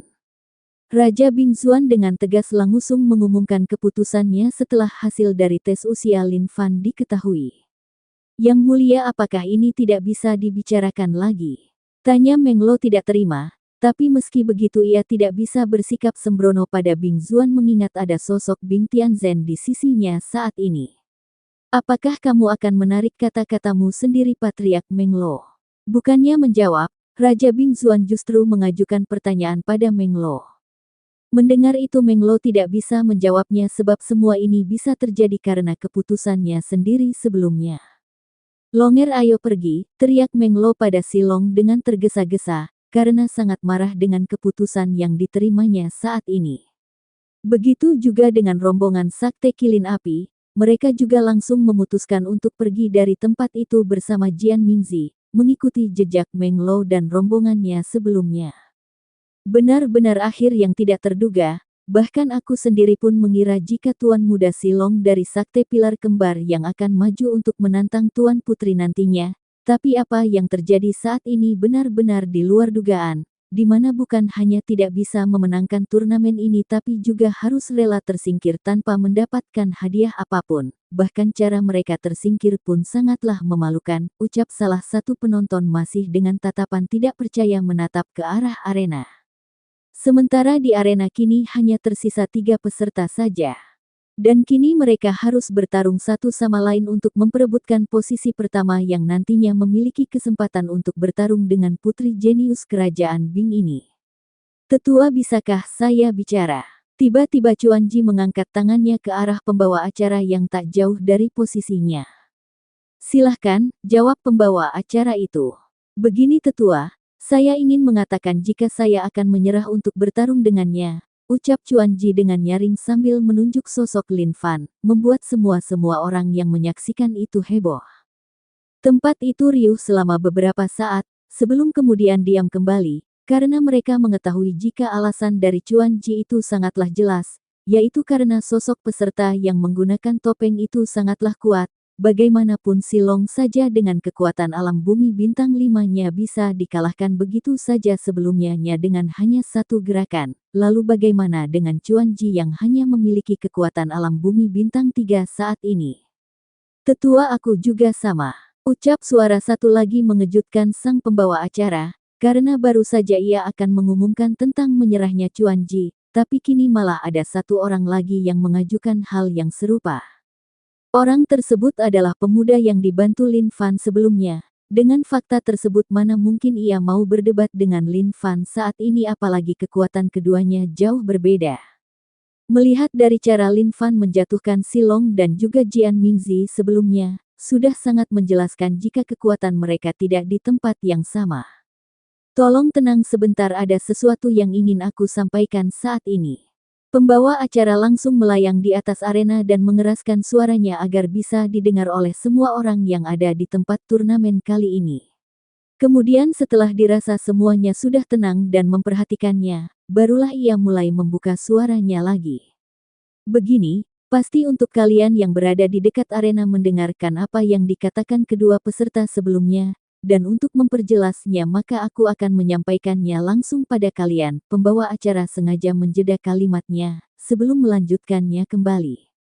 Kedua peserta telah memutuskan pilihannya sebelumnya, di mana mereka akan menyerah pada pertarungan selanjutnya dengan artian, juara pertama dari turnamen kali ini sudah bisa kita tentukan saat ini dan orang itu adalah peserta bertopeng dengan posisi pertama, diikuti oleh kedua peserta yang ada di sampingnya, dan yang menjadi juara keempat dan kelima adalah Tuan Muda dari Kalanba dan juga Pangeran dari Kerajaan Wang. Maka dari itu saya mengucapkan selamat pada kalian berlima yang telah berhasil menjadi juara di turnamen kali ini, tapi sebelum penyerahan hadiah yang sudah dijanjikan oleh pihak kerajaan, kita akan menyaksikan pertarungan antara sang juara yang akan melawan Tuan Putri Bingruyue untuk menentukan apakah sang juara kita kali ini memang pantas untuk bersanding dengannya. Baiklah, untuk mempersingkat waktu langsung saja kita mulai pertarungan puncak kali ini. Untuk itu kalian berdua bisa menunggu dulu di luar arena. Pembawa acara menjelaskan mengenai kelima pemenang dan juga mengenai pertarungan antara juara satu kompetisi kali ini dengan sang putri, yang akan langsung dimulai saat ini juga. Bab 85. Mendengar itu, Chuan Ji dan pemuda di sampingnya langsung menyemangati Lin Fan sebelum keluar dari area, membuat Lin Fan gugup saat ini, sebab apa yang ia takutkan sebelumnya benar-benar terjadi saat ini. Padahal sebelumnya ia berencana untuk menyerah pada Chuan Ji atau pemuda itu, tapi semuanya kacau setelah mendengar keduanya malah menyerah pada dirinya. Jadi mau tak mau ia harus melakukan pertarungan kali ini, jika tidak maka ia akan dianggap tidak menghormati tuan rumah khususnya sang putri yang saat ini sudah mulai terbang ke arah arena dengan pakaian serba putihnya dan cadar putih yang saat ini menutupi sebagian wajah cantiknya. Bingruyue perlahan mendarat di arena dan langsung mengambil tempat yang berada di hadapan Lin Fan, yang membuat posisi keduanya saat ini saling berhadapan. Aku harap kamu tidak mengecewakanku, ucap suara lembut tapi terkesan dingin keluar dari mulut Bingruyue, tapi masih bisa didengar oleh Lin Fan. Jangan khawatir, meski saat ini kamu memiliki kekuatan alam bumi 7, itu tidak akan mempengaruhi apapun, dan aku jamin pertarungan setelah ini akan berjalan seperti yang kamu inginkan, balas Lin Fan dengan senyum tipis di balik topengnya membuat Bingruyue tersentak kaget. Bukan hanya karena cara Lin Fan berbicara padanya yang membuatnya kaget, melainkan fakta jika Lin Fan bisa mengetahui kekuatannya. Sebab tidak ada yang tahu jika dirinya sudah naik 2 ranah lagi beberapa waktu lalu, tapi dengan mudah diketahui oleh orang bertopeng di hadapannya ini. Tidak hanya Bingruyue yang kaget mendengar jawaban Lin Fan tersebut. Para penonton dan juga para patriark yang masih berada di tempatnya juga kaget dengan penemuan itu. Sebab yang mereka ketahui sang putri hanya berada di alam bumi bintang 5 sebelumnya.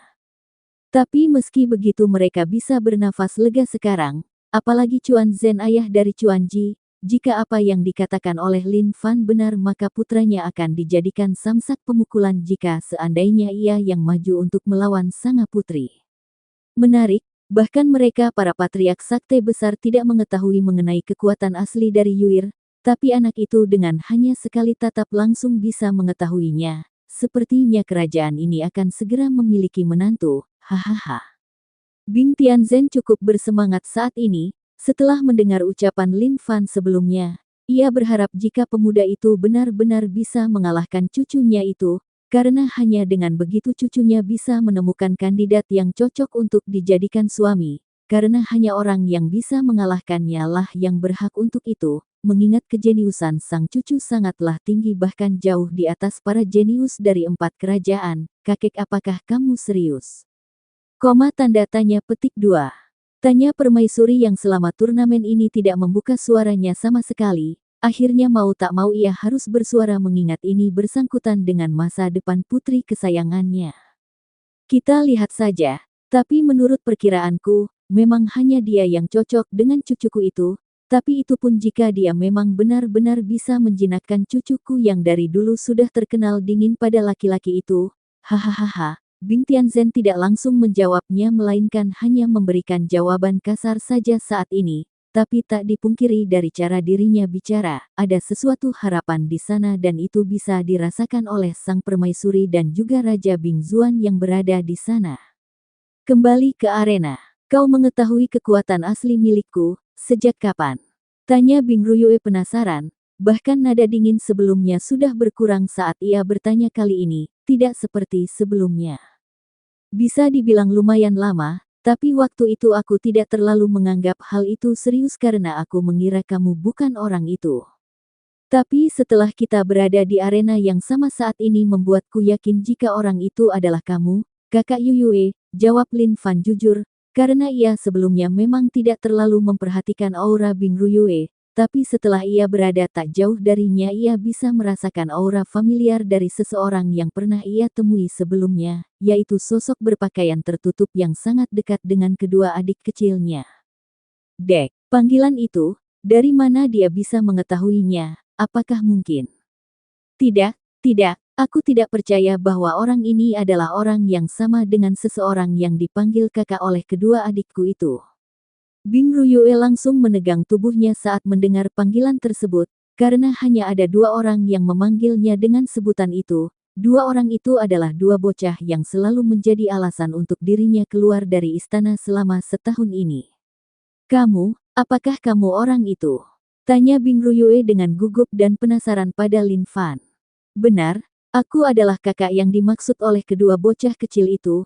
Aku tidak menduga jika kakak cantik yang selalu diceritakan oleh kedua adikku itu adalah sosok penting di kerajaan Bing ini. Atas nama kedua adikku itu aku dengan tulus mengucapkan terima kasih untukmu Putri Ruyue atau aku harus memanggilmu Yuyue.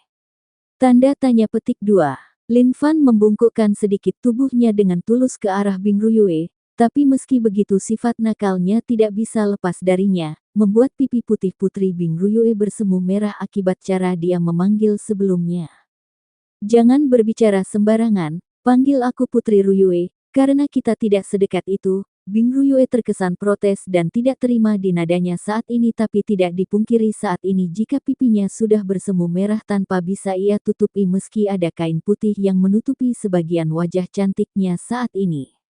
Hahaha, baiklah, kamu benar juga, kita memang tidak sedekat itu sebelumnya dan kemungkinan akan selalu seperti itu, jawab Lin Fan tersenyum tanpa tersinggung sama sekali dengan ucapan Bing Ruyue tersebut karena ia juga merasakan hal yang sama padanya.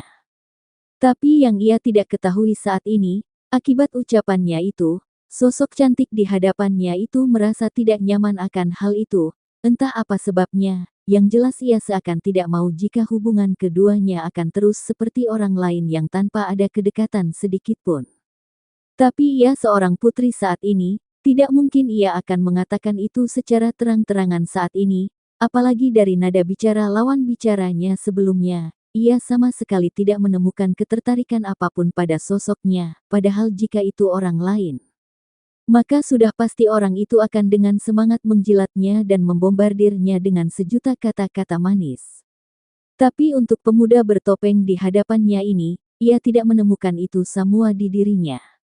Membuatnya bertanya-tanya, apakah memang dirinya sudah tidak menarik lagi, Atau memang pemuda bertopeng di hadapannya ini memang tidak pernah menyukai dirinya. Bab 86. Mendengar percakapan keduanya di arena, semua orang bertanya-tanya siapa sebenarnya sosok pemuda bertopeng itu, mengapa ia seakan-akan mengenal sang putri dengan sangat dekat, apalagi panggilan Yuyue yang diucapkan oleh sosok bertopeng itu pada sang putri semakin membuat kerumunan penonton itu menjadi heboh. Meski mereka tidak mengerti apa yang saat ini keduanya bahas, setidaknya ada sesuatu yang bisa mereka tangkap dari keduanya, yaitu keduanya pernah bertemu sebelumnya, dan ada panggilan khusus yang pemuda bertopeng itu berikan pada sang putri. Sementara di tempat orang-orang kerajaan Bing berada, apa sebenarnya yang mereka bahas saat ini? Apakah yang mereka bicarakan sebelumnya benar-benar terjadi?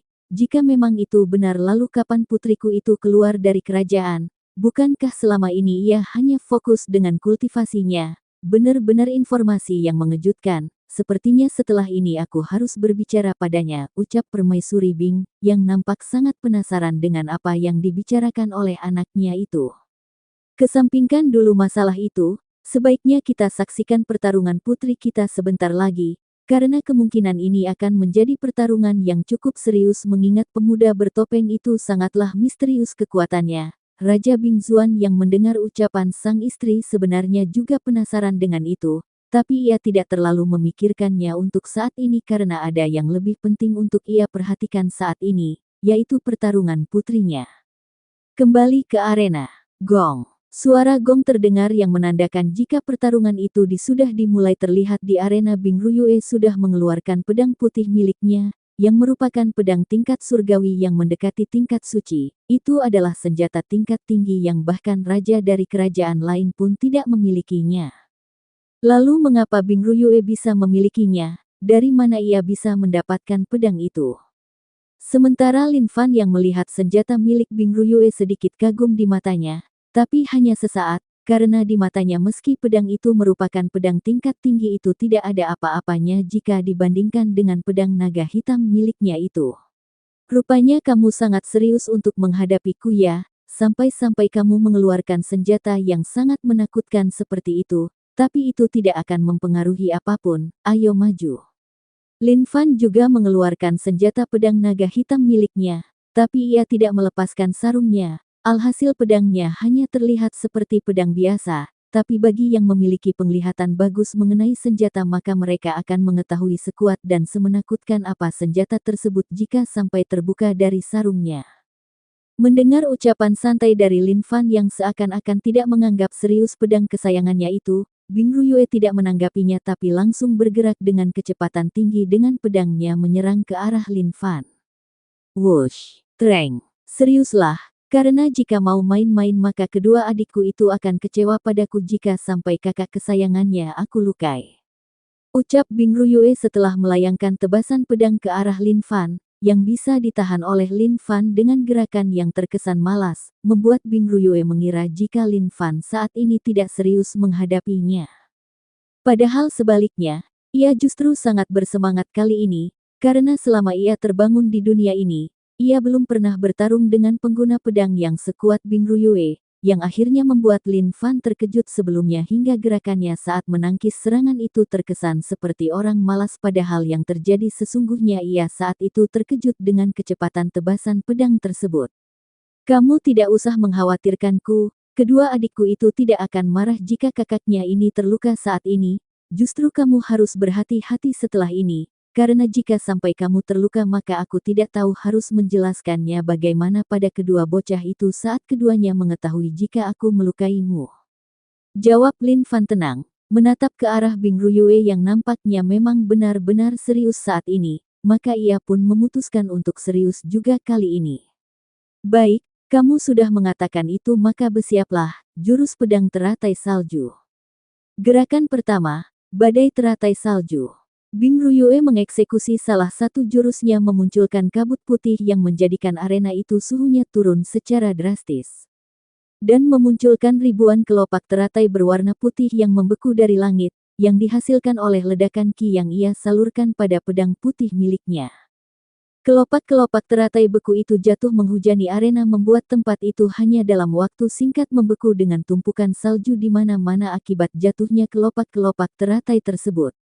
Melihat itu Lin Fan hanya diam di tempatnya membuat orang mengira jika ia sudah pasrah dengan keadaannya saat ini tapi kejadian selanjutnya membuat semua mata tak percaya saat melihatnya, di mana tubuh Lin Fan tiba-tiba diselimuti oleh api, yang membuat kelopak-kelompok teratai beku yang akan menyentuh tubuhnya langsung hilang begitu saja, tapi bukan itu yang membuat adegan tersebut mengejutkan bagi mata para penonton yang melihatnya.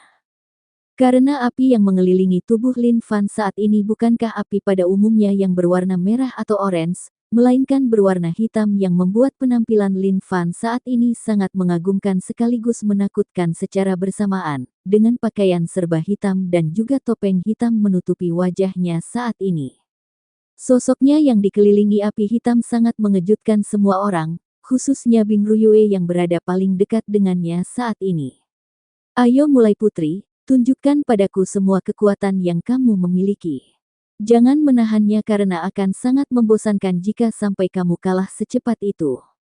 Whoosh! Setelah mengatakan itu Lin Fan mengibaskan pedang hitamnya membuat arena yang awalnya berwarna putih karena tertutup salju kini sudah kembali seperti sedia kala. Itu karena Lin Fan menggunakan kekuatan api hitam miliknya untuk menghilangkan salju-salju tersebut. Wah, apa-apaan itu? Bahkan salju-salju yang dikeluarkan oleh jurus pedang putri bisa orang itu lenyapkan begitu saja. Apakah api hitam itu memang sekuat itu? Jika memang benar sekuat itu apakah itu artinya putri kebanggaan kita akan bisa dikalahkan olehnya? Oh tidak, aku mohon putri jangan sampai kalah dengannya. Salah satu pendukung sang putri berteriak dengan emosional setelah mengetahui kekuatan lawannya. Bahkan ia sangat ketakutan saat ini, karena jika sampai sang putri benar-benar dikalahkan, maka putri jenius yang menjadi idola setiap pemuda di 4 kerajaan terutama di kerajaan Bing ini akan dimilikinya dan itu akan menjadi hari yang paling menyedihkan baginya, juga bagi semua pemuda yang sangat mengidolakan sang putri. Bab 87. Melihat gerakan pertama dari jurus pedang terkuat miliknya bisa dipatahkan begitu saja oleh Lin Fan, Bing Ruyue langsung menyiapkan gerakan selanjutnya dari jurus pedang andalannya tersebut. Gerakan kedua, meteor salju. Majulah. Bing Ruyue mengangkat tinggi-tinggi pedang putih miliknya, kemudian dari udara muncullah beberapa gumpal salju kecil yang perlahan membesar hingga menutupi setengah arena.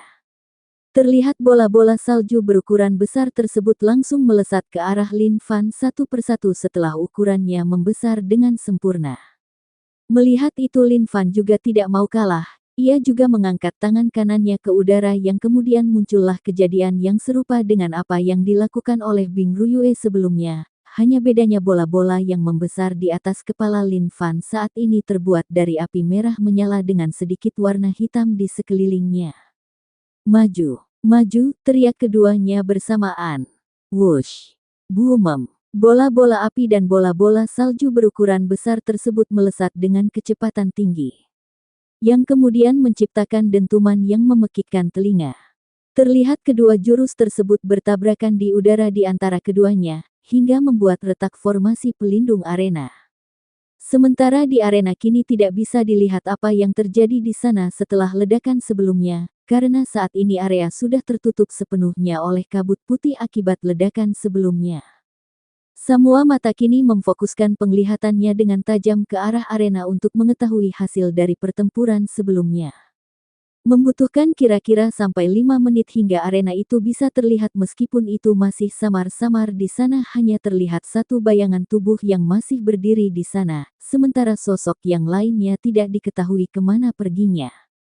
Detik demi detik mereka tunggu untuk bisa dengan jelas melihat siapa sosok yang tengah berdiri di arena saat ini. Hingga akhirnya pemandangan yang menakjubkan pun bisa mereka lihat saat ini di arena, di mana terlihat sosok tampan tengah memeluk tubuh putri Bing Ruyue dalam dekapannya. Terlihat wajah tampannya memiliki tatapan lembut pada wanita di dalam pelukannya itu benar saat ini sosok Lin Fan sudah tidak menggunakan topengnya lagi di wajahnya, karena sebelumnya terlepas dari wajahnya saat ia dengan tergesa-gesa menyelamatkan Bing Ruyue yang terjebak dalam ledakan benturan kedua jurus keduanya. Alhasil topengnya tanpa sengaja terjatuh tak jauh dari posisinya saat ini. Kenapa kamu begitu ceroboh mengeluarkan jurus itu?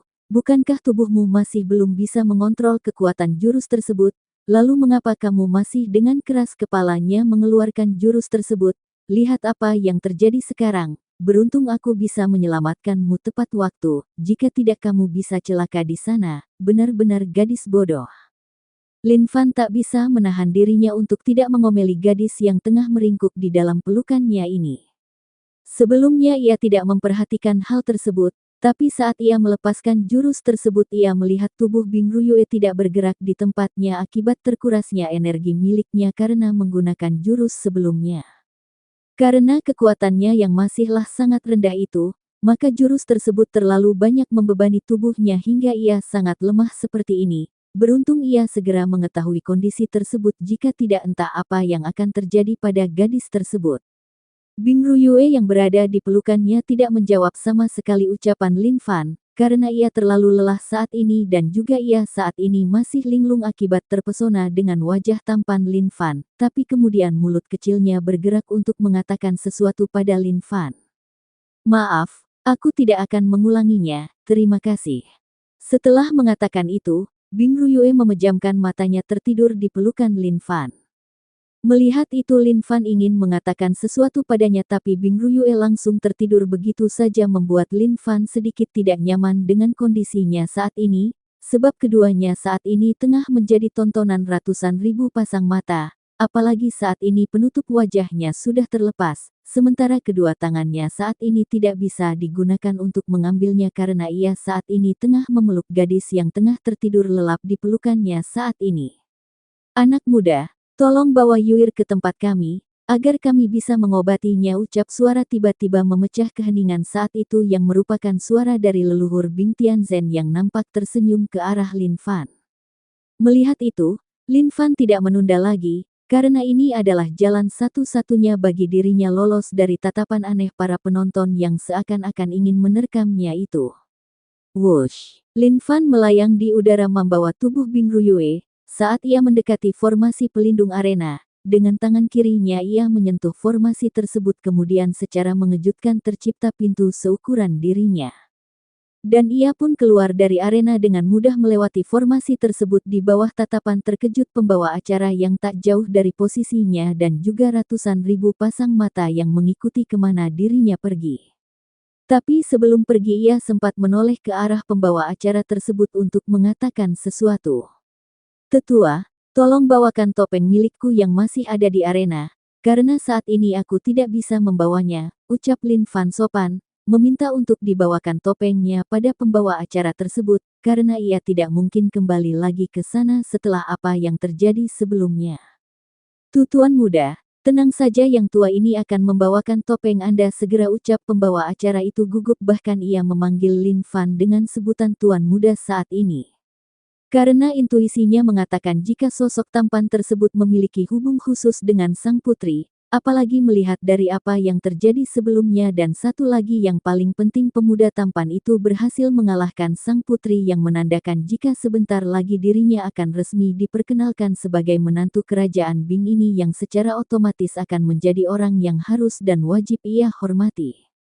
Lin Fan dengan gugup membawa Bing Ruyue yang tertidur di pelukannya ke tempat keluarga kerajaan berada.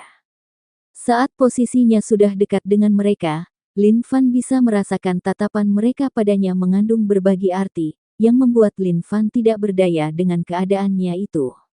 Letakkan Yuir di sana anak muda, dan terima kasih sudah melindunginya, ucap suara lembut yang tak lain adalah milik dari permaisuri, yang merupakan ibu dari Bing Ruyue. Dengan senyum manisnya ia menyambut kedatangan Lin Fan di sana. Lin Fan tidak tahu harus menjawab apa mengenai hal ini, ia hanya bisa menuruti perintah wanita paruh baya namun masih sangat cantik itu. Mengabaikan tatapan menakutkan dari salah satu pria yang ada di tempat itu yang merupakan Raja Bing Zuan yang berusaha mengintimidasi Lin Fan, tapi apalah itu akan berhasil? Tentu saja tidak. Lin Fan bahkan tidak perlu repot-repot untuk melihat ke arah Raja Bing Zuan saat ini, karena tujuannya hanya untuk mengantarkan Bing Ruyue ke tempat ini, tidak lebih. Sementara untuk Bing Tianzhen yang melihat sikap Lin Fan yang tidak gugup sama sekali saat menghadapi Bing Zuan dan dirinya saat ini benar-benar membuatnya puas dengan itu, karena mental pemuda seperti inilah yang ia cari untuk menikahi cucunya, tidak seperti para pemuda lain yang bahkan sangat ketakutan saat melihat sosoknya dan mereka pada akhirnya menjilatnya demi bisa mendapatkan perhatiannya. Bab 88. Di tengah kegugupan Lin Fan yang berada di tengah-tengah keluarga kerajaan Bing saat ini, tiba-tiba tetua yang menjadi pembawa acara sebelumnya datang memecah situasi tersebut. Maaf mengganggu waktunya, leluhur, yang mulia raja, yang mulia permaisuri, ucap tetua tersebut sopan.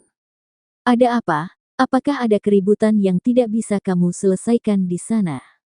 Tanya Raja Bing Zuan pada pembawa acara itu, sebab ia tidak merasa memanggilnya ke tempat ini. Tidak ada yang mulia, semuanya masih dalam kendali, tapi meski begitu para penonton saat ini tengah menanti keputusan Anda mengenai hasil akhir dari turnamen ini dan yang paling mereka nanti tentu saja masalah mengenai Tuan Putri dengan Tuan Muda Fan, tutur pembawa acara tersebut menjelaskan situasinya saat ini. Baiklah, kembalilah bubarkan semuanya. Dan untuk mereka yang mendapatkan peringkat 1-5, silahkan suruh mereka mendatangi istana besok pagi untuk mendapatkan hadiahnya dan tentunya untuk memasuki kolam es abadi. Sementara mengenai putusan antara putriku dengan pemuda itu juga akan aku umumkan besok pagi sebelum mereka memasuki kolam es abadi tersebut. Raja Bing Zuan memerintahkan untuk membubarkan semua orang karena turnamen ini sudah resmi berakhir. Dan juga tak lupa memerintahkannya untuk menyampaikan pesan pada para pemenang agar mendatangi istana keesokan harinya untuk mengambil hadiahnya, dan juga untuk mengumumkan mengenai hubungan putrinya dengan pemenang turnamen kali ini yang sebelumnya juga telah berhasil mengalahkan putrinya. Laksanakan yang mulia, ucap pembawa acara itu dengan penuh hormat, kemudian ia menoleh ke arah sosok Lin Fan. Tuan muda ini saya bawakan topeng milik Anda, ucapnya pada Lin Fan seraya menyerahkan topeng hitam milik Lin Fan. Melihat topengnya itu, Lin Fan langsung mengambilnya dan segera memasangnya karena ia sudah merasa tidak nyaman dari tadi karena permaisuri nampak terus memandanginya. Terima kasih tetua, ucap Lin Fan membungkukkan badannya sedikit sebagai ucapan terima kasih pada pembawa acara tersebut. Anda tidak perlu melakukan itu Tuan Muda. Karena itu sudah menjadi tanggung jawab saya, pembawa acara itu segera melambaikan tangannya tidak berani menerima penghormatan seperti itu dari Lin Fan, tapi meski begitu ia sangat mengagumi sifat Lin Fan ini jauh di lubuk hatinya, karena jarang bahkan hampir tidak ada di era ini pemuda yang memiliki kemampuan setinggi itu namun masih mau bersikap sesopan itu. Kemudian setelah itu, pembawa acara itu langsung kembali ke arena untuk menyampaikan apa yang dikatakan oleh Raja Bing Zuan sebelumnya. Setelah kepergian pembawa acara itu, kini Lin Fan kembali menjadi pusat perhatian di sana, membuatnya merasa tidak nyaman dalam situasi seperti itu. Ayo kita kembali dulu ke istana, ucap leluhur Bing Tianzhen membuka suara. Anu, jika begitu saya juga harus Tidak boleh. Kamu harus bertanggung jawab karena sudah membuat Yuir seperti ini, maka dari itu sebagai hukumannya maka kamu sendiri yang harus membawanya ke istana, tolak Raja Bing Zuan memotong ucapan Lin Fan dengan cepat membuat Lin Fan mendesah pelan. Tapi ia tidak menolak untuk melakukan hal tersebut. Karena bagaimanapun dirinya lah yang menjadi penyebab terjadinya semuanya ini, ya meski bukan sepenuhnya salah ia juga karyan Putri Bing Ruyue sendirilah yang memaksakan diri sebelumnya, hingga kondisinya melemah seperti ini, tapi untungnya tidak ada cedera apapun padanya karena kesigapan Lin Fan saat menolongnya waktu itu kemudian ia pun mengangkat Putri Bing Ruyue dan menggendongnya sama seperti sebelumnya, kemudian mengikuti rombongan keluarga kerajaan itu menuju istana. Sementara di posisi depan, permaisuri tak henti-hentinya menyunggingkan senyum cerah di bibirnya karena lah sangat menyukai sosok Lin Fan, apalagi sifatnya yang sangat sopan pada yang lebih tua membuatnya semakin menyukai sosok pemuda tersebut apalagi ia memiliki paras tampan dan kekuatan yang mengagumkan, orang tua mana yang tidak senang mendapatkan menantu sempurna seperti itu. Ikut aku, ucap Raja Bing Zuan setelah Lin Fan meletakkan Bung Ruyue di dalam kamarnya. Kemudian keduanya berjalan menuju taman pribadi yang terletak di bagian belakang istana megah tersebut. Di sana sudah ada leluhur Bing Tianzhen yang telah menunggu keduanya dan juga permaisuri Bing Xianmu yang sebelumnya pamit untuk membuat minuman untuk teman mengobrol mereka saat ini. Silahkan duduk menantuku, jangan takut, kami tidak akan menggigitmu, ucap permaisuri Bing Xianmu tersenyum manis menyuruh Lin Fan duduk, tak lupa ia juga sedikit menggoda Lin Fan agar tidak terlalu tegang. Tapi karena panggilan yang ia ucapkan sebelumnya membuat Lin Fan mematung di tempatnya dan menjadi lebih gugup daripada sebelumnya. Sudah, mari duduk, tidak usah tegang seperti itu. Melihat Lin Fan yang masih diam di tempatnya, Raja Bingzuan yang berada di sampingnya langsung menepuk pundak Lin Fan dan membawanya duduk di tempat duduk yang terbuat dari batu yang ada di sana. Kemudian setelah semuanya sudah duduk di tempat duduknya masing-masing, percakapan serius itu pun dimulai, lebih tepatnya sesi interogasi calon menantu pun dimulai. Yang diawali dari pertanyaan mengenai identitas Lin Fan, dan juga mereka juga menanyakan apa sebenarnya yang terjadi antara Lin Fan dan Putri Bung Ruyue, mengapa keduanya nampak sudah saling mengenal satu sama lain sebelumnya. Kedua pertanyaan itu Lin Fan jawab dengan menceritakan semuanya tanpa ia sembunyikan apapun, kecuali identitas dirinya sebagai pemilik paviliun naga malam, tapi ia tidak menjelaskan lebih jauh mengenai keluarganya. Ia hanya menjelaskan jika ia berasal dari keluarga kecil di kerajaan Yuan wilayah timur, kemudian dilanjutkan dengan kisah pertemuannya dengan Bing Ruyue. Jadi seperti itu, tidak apa kamu tidak perlu takut dengan kami. Meskipun kami dari keluarga kerajaan dan kamu hanya dari keluarga biasa, tidak akan ada yang mempermasalahkan identitasmu itu, mau kamu dari keluarga kecil, keluarga besar ataupun bahkan jika kamu juga dari keluarga kerajaan sekalipun kami tidak peduli dengan itu, yang penting kamu bisa menjaga putri kami dengan baik, itu sudah lebih dari cukup untuk kami, ucap Raja Bingzuan dengan suara lembut tidak seperti sebelumnya, karena ia sudah mulai menyukai Lin Fan saat ini. Begitu juga dengan permaisuri Bing Xianmu dan juga leluhur Bing Tianzhen yang nampak menatap Lin Fan dengan tatapan berbinar seperti anak kecil saat melihat permen. Yang mulia, sebelum ini berjalan lebih jauh izinkan aku menjelaskan sesuatu mengenai kehidupanku sebelum mengikuti turnamen ini. Setelah itu Anda boleh memutuskan masalah perjodohan ini, Lin Fan berkata dengan serius. Setelah merasakan ketulusan mereka pada dirinya, akhirnya ia memutuskan untuk menjelaskan lebih detail siapa dirinya. Lin Fan menatap Bingzuan, Bing Tianzhen dan terakhir permaisuri Bing Xianmu dengan sungguh-sungguh saat mengatakan kalimatnya ini, karena ini adalah hal yang penting menurutnya. Panggil aku ayah, begitu juga dengan istriku, kamu harus memanggilnya ibu mulai saat ini, tidak usah menggunakan kata formal seperti itu pada kami. Kami tidak peduli dengan cerita yang akan kamu katakan setelah ini, karena bagi kami kamu adalah menantu terbaik yang telah langit berikan untuk kerajaan ini dan tentunya untuk putriku itu.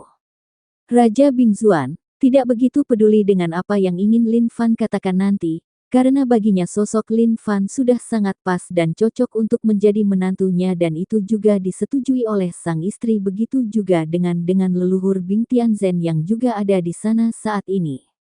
Bab 89.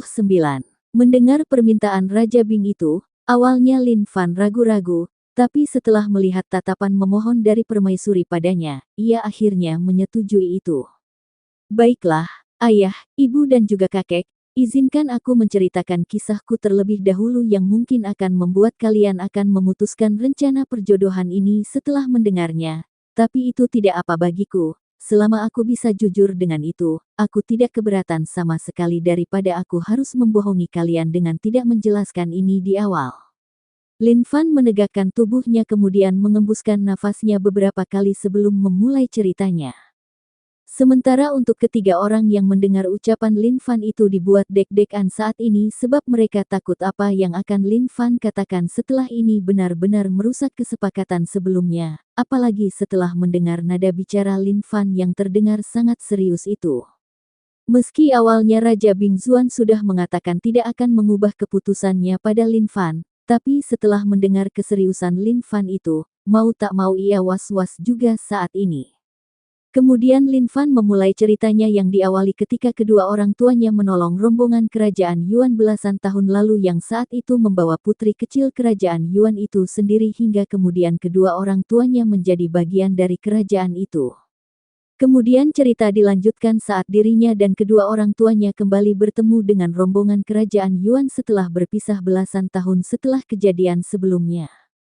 Hingga akhirnya ia dan putri kerajaan Yuan itu memiliki perasaan satu sama lain, ya meski masih belum ada kesepakatan antara keduanya untuk menjalin hubungan serius, tapi Lin Fan sudah menganggap hubungan tersebut sudah lebih dari itu karena kedua keluarganya pun sudah saling setuju akan hal tersebut. Kemudian cerita ditutup setelah Lin Fan menceritakan mengenai pemberontakan yang dilakukan oleh klan Si yang dibantu oleh Sakte Pilar Kembar dan organisasi Langit Darah yang ada di kerajaan Yuan, yang kemungkinan akan pecah setelah turnamen ini berakhir, dan Lin Fan pun menjelaskan jika ia akan membantu kerajaan Yuan dalam masalah ini. Begitulah kisah yang aku miliki sebelum mengikuti turnamen ini, jadi bagaimana tanggapan, Ayah? Panggil aku ayah, ucap Raja Bingzuan memotong ucapan Lin Fan yang seperti ragu untuk memanggilnya dengan sebutan itu setelah menceritakan kisah sebelumnya. Ayah bagaimana, apakah kamu masih ingin melanjutkan ini? Tanya Lin Fan dengan gugup. Hahaha, bagus-bagus, panggil aku dengan sebutan itu mulai saat ini dan seterusnya. Kemudian mengenai hubunganmu dengan putriku tentu saja akan tetap dilanjutkan dan kamu bebas memiliki keduanya. Asal kamu bisa menjanjikan satu hal pada kami, yaitu akan bisa berbuat adil bagi keduanya, tidak boleh kamu membeda-bedakan salah satu di antara mereka. Bagaimana, apakah kamu setuju dengan ini? Bingzuan tersenyum senang saat mengatakan ini, ia tidak keberatan dengan itu, mengingat sosok istimewa seperti Lin Fan sangatlah wajar jika memilih satu wanita di sisinya.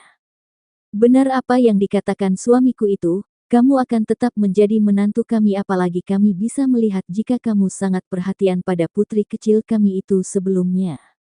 Dan satu lagi, dengan kamu memiliki hubungan dengan putri dari kerajaan Yuan, maka secara otomatis kerajaan ini akan terikat dengan tali kekeluargaan setelah ini, dan itu artinya apapun yang menimpa kerajaan Yuan saat ini itu juga akan menjadi tanggung jawab kami. Jadi kamu tidak perlu menanggungnya sendirian, ada kami juga yang siap mengulurkan tangan untuk menangani masalah di kerajaan Yuan tersebut.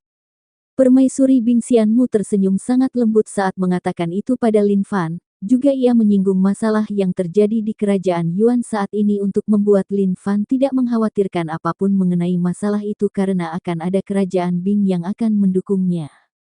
Ayah, Ibu, terima kasih. Aku berjanji untuk melakukan yang terbaik untuk membahagiakan mereka, dan aku akan menjaga keduanya dengan nyawaku, ucap Lin Fan tulus seraya menatap Bingxianmu yang posisi yang berada di samping Bingzuan. Tapi untuk masalah kerajaan Yuan, aku ingin mengurusnya sendiri nantinya, karena aku ingin mengatasi masalah ini dengan tanganku sendiri, dan ini merupakan pelatihan untukku. Jika aku bahkan tidak bisa menyelesaikan masalah ini maka aku tidak pantas untuk menjadi pria yang akan melindungi Yuyue dan Ruer nantinya, lanjutnya menambahkan dengan nada yang tegas. Hahaha, bagus-bagus, ini baru laki-laki, kau dengar itu Zuaner, cucu menantuku ini bahkan sudah memiliki pemikiran seperti itu di usianya yang semuda ini, itu sangat berbeda jauh denganmu sewaktu memiliki umur yang sama, benar-benar perbedaan yang sangat mencolok. Bing Tianzhen tersenyum penuh kebanggaan pada Lin Fan, berbeda dengan apa yang ia tunjukkan saat ia membahas Bingzuan setelahnya, yang menampilkan wajah kurang puasnya membuat Bingzuan tidak terima dengan itu. Leluhur tidak bisa menilai kami seperti itu, bahkan saat ini kita masih belum tahu prestasi apa yang udah dimiliki oleh Vaner di usianya saat ini selain memenangkan turnamen ini. Apakah leluhur lupa jika dulu aku naik tahta saat usiaku sama dengannya? Itu sudah menunjukkan jika aku saat itu sudah sangat berbakat, ucap Bingzuan tidak terima dengan ejekan Bing Tianzhen sebelumnya, karena ia di usia 17 tahun sudah menjadi raja di istana ini menggantikan ayahnya yang meninggal akibat penyakit yang dideritanya. Cih, itu bukan prestasi namanya, karena siapapun akan bisa menduduki tahta itu asalkan mereka putra mahkota dari kerajaan ini. Lalu apa yang bisa kamu banggakan dari itu, ucap Bing Tianzhen lagi. Membuat Lin Fan tidak bisa lagi menahan tawanya akibat kelakuan kedua pria paruh baya itu. Apa yang kamu tertawakan bocah? Belum juga resmi menjadi menantuku kau sudah berani menertawakan aku, apakah kamu mau aku pukul? Teriak Bing Zuan ke arah Lin Fan yang cekikikan di hadapannya saat ini. Bing Zuan mengangkat tangan kanannya dengan gestur yang terlihat sangat marah saat ini, tapi kenyataannya ia hanya kesal saja saat ini karena martabatnya sebagai raja dijatuhkan oleh Bing Tianzhen sebelumnya dan parahnya itu dilakukan di hadapan menantunya. Suamiku, apa yang kamu lakukan? Jangan berani-berani menyentuh menantuku, atau kamu akan tidur di luar malam ini, tegur Bing Xianmu ikut ke dalam permainan itu dan menegur sang suami. Mendengar itu Bing Zuan tak berdaya saat ini karena ia dimusuhi oleh semua orang yang ada di tempat ini. Ayah, tidak usah malu mengenai hal itu, justru aku sangat bangga padamu dengan pencapaianmu saat itu, karena di usiamu yang sama denganku dulu, kamu sudah berhasil naik tahta kerajaan ini dan memimpin kerajaan ini. Sementara aku saat ini hanya menjalani hidupku dengan normal, itu tidak bisa dibandingkan dengan ayah. Sungguh aku terkesan dengan itu, tapi... Bab 90. Tapi apa? Cepat katakan bocah, jangan membuatku penasaran. Bing Zuan dengan tidak sabar mendesak Lin Fan meneruskan ucapannya, karena ia sudah terlanjur nyaman dengan sanjungan yang Lin Fan berikan sebelumnya. Dan ia pun menginginkan pujian yang lebih dari itu agar menyelamatkan harga dirinya yang sudah dijatuhkan oleh Bing Tianzhen sebelumnya. Kelontang.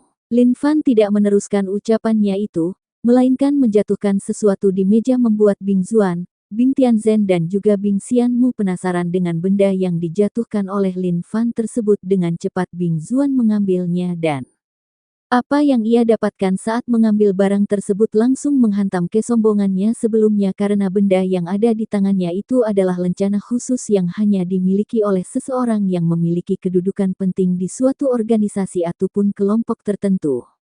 Dan lencana itu sangatlah ia kenali karena ada gambar yang sangat jelas di atas lencana tersebut yang menunjukkan kekuatan dan status yang mewakilinya. "Gege, ada apa?" tanya Bing Xianmu pada sang suami yang nampak syok setelah melihat barang yang dijatuhkan oleh Lin Fan sebelumnya. Sementara untuk leluhur Bing Tianzhen hanya diam di tempatnya, tapi meski begitu nampak wajahnya juga menunjukkan raut penasaran yang sama akan hal itu. Paviliun Naga Malam. 3 kata yang keluar dari mulut Bing Zuan sukses membuat Bing Xianmu dan juga Bing Tianzhen kaget bukan main. Sebab mereka jelas sudah tahu mengenai organisasi yang masih baru saja muncul tersebut, tapi meski begitu kekuatan dan pengaruhnya sudah menyebar hingga 4 kerajaan.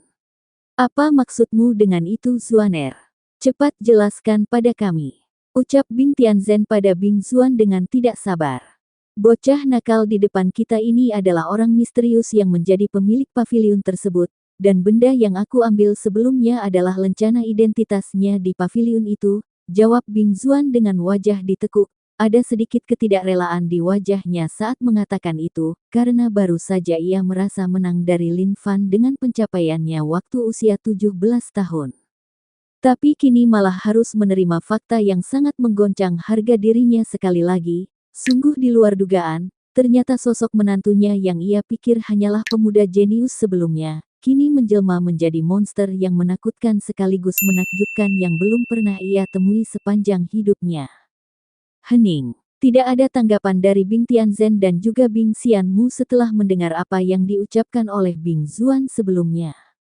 Tapi kini keduanya tengah menatap Lin Fan dengan tatapan rumit, entah apa yang ada di pikiran keduanya saat ini, tapi yang jelas tatapan keduanya nampak tersirat ketidakpercayaan akan hal itu. Tapi sekuat apapun mereka menyangkalnya itu tidak mungkin bisa dibantah lagi, apalagi Bing Zuan sendiri yang mengatakannya pada mereka. "Ibu, leluhur, ada apa?" tanya Lin Fan dengan tenang, seakan-akan tidak terjadi apa-apa sebelumnya.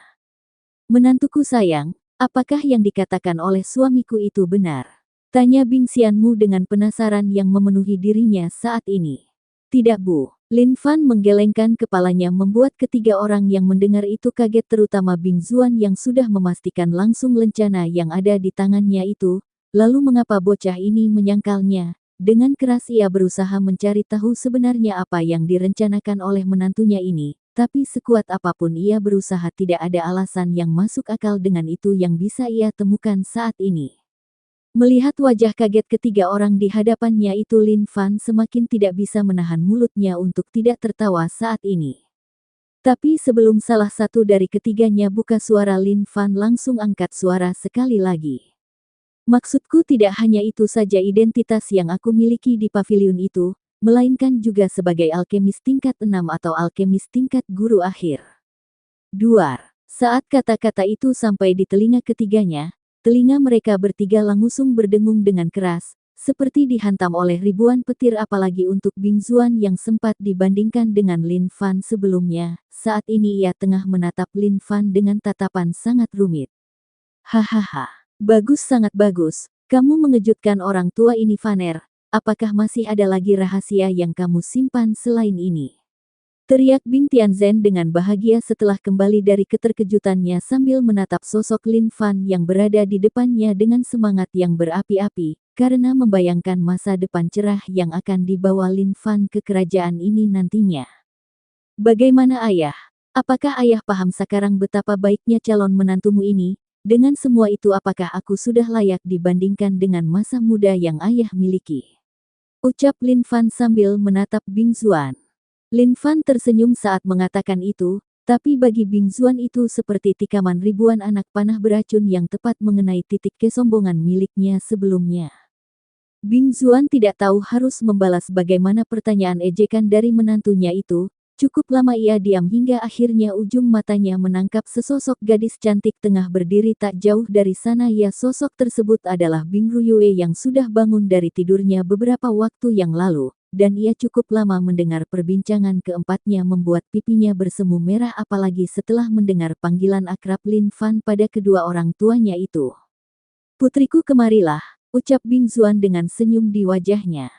Sungguh langit menolongku, ucapnya dalam hati. Di tengah situasi sulit yang ia hadapi saat ini, tiba-tiba putrinya datang di waktu yang tepat, sehingga ia bisa mengalihkan pembicaraan sebelum pada sang putri yang baru saja tiba itu. Mendengar panggilan dari sang ayah, dengan malu-malu Bing Ruyue berjalan menuju ke tempat itu dengan wajah yang masih tertunduk. Ia kemudian duduk di samping sang ibu. Bagaimana keadaanmu, sayang? Apakah ada sesuatu yang tidak nyaman di tubuhmu yang kamu rasakan saat ini? Tanya Bing Xianmu pada putri kesayangannya itu. Aku tidak apa-apa, ibu, hanya kelelahan saja sebelumnya. Ibu tidak perlu mengkhawatirkan aku lagi, jawab Bing Ruyue. Melihat perhatian semua orang sudah teralihkan ke Bing Ruyue, Lin Fan mengalihkan tatapannya pada Bing Zuan, kemudian ia mengatakan sesuatu padanya dengan suara berbisik agar tidak didengar oleh yang lainnya. Ayah beruntung kali ini. Berterima kasihlah pada Yuyue karena sudah datang tepat waktu, karena kalau tidak, hihihi. Lin Fan tidak meneruskan kalimatnya karena mendapatkan tatapan tajam dari Bing Zuan. Tapi meski begitu ia masih tertawa cekikikan dengan itu, karena ia merasa sangat nyaman mengobrol dan bercanda dengan keluarga barunya ini, meski kebersamaannya dengan keluarga ini terbilang sangat singkat. Tapi ia sudah merasakan perasaan yang sangat terikat dengan keluarga ini seperti tengah berbicara dengan keluarga sendiri. Bersambung.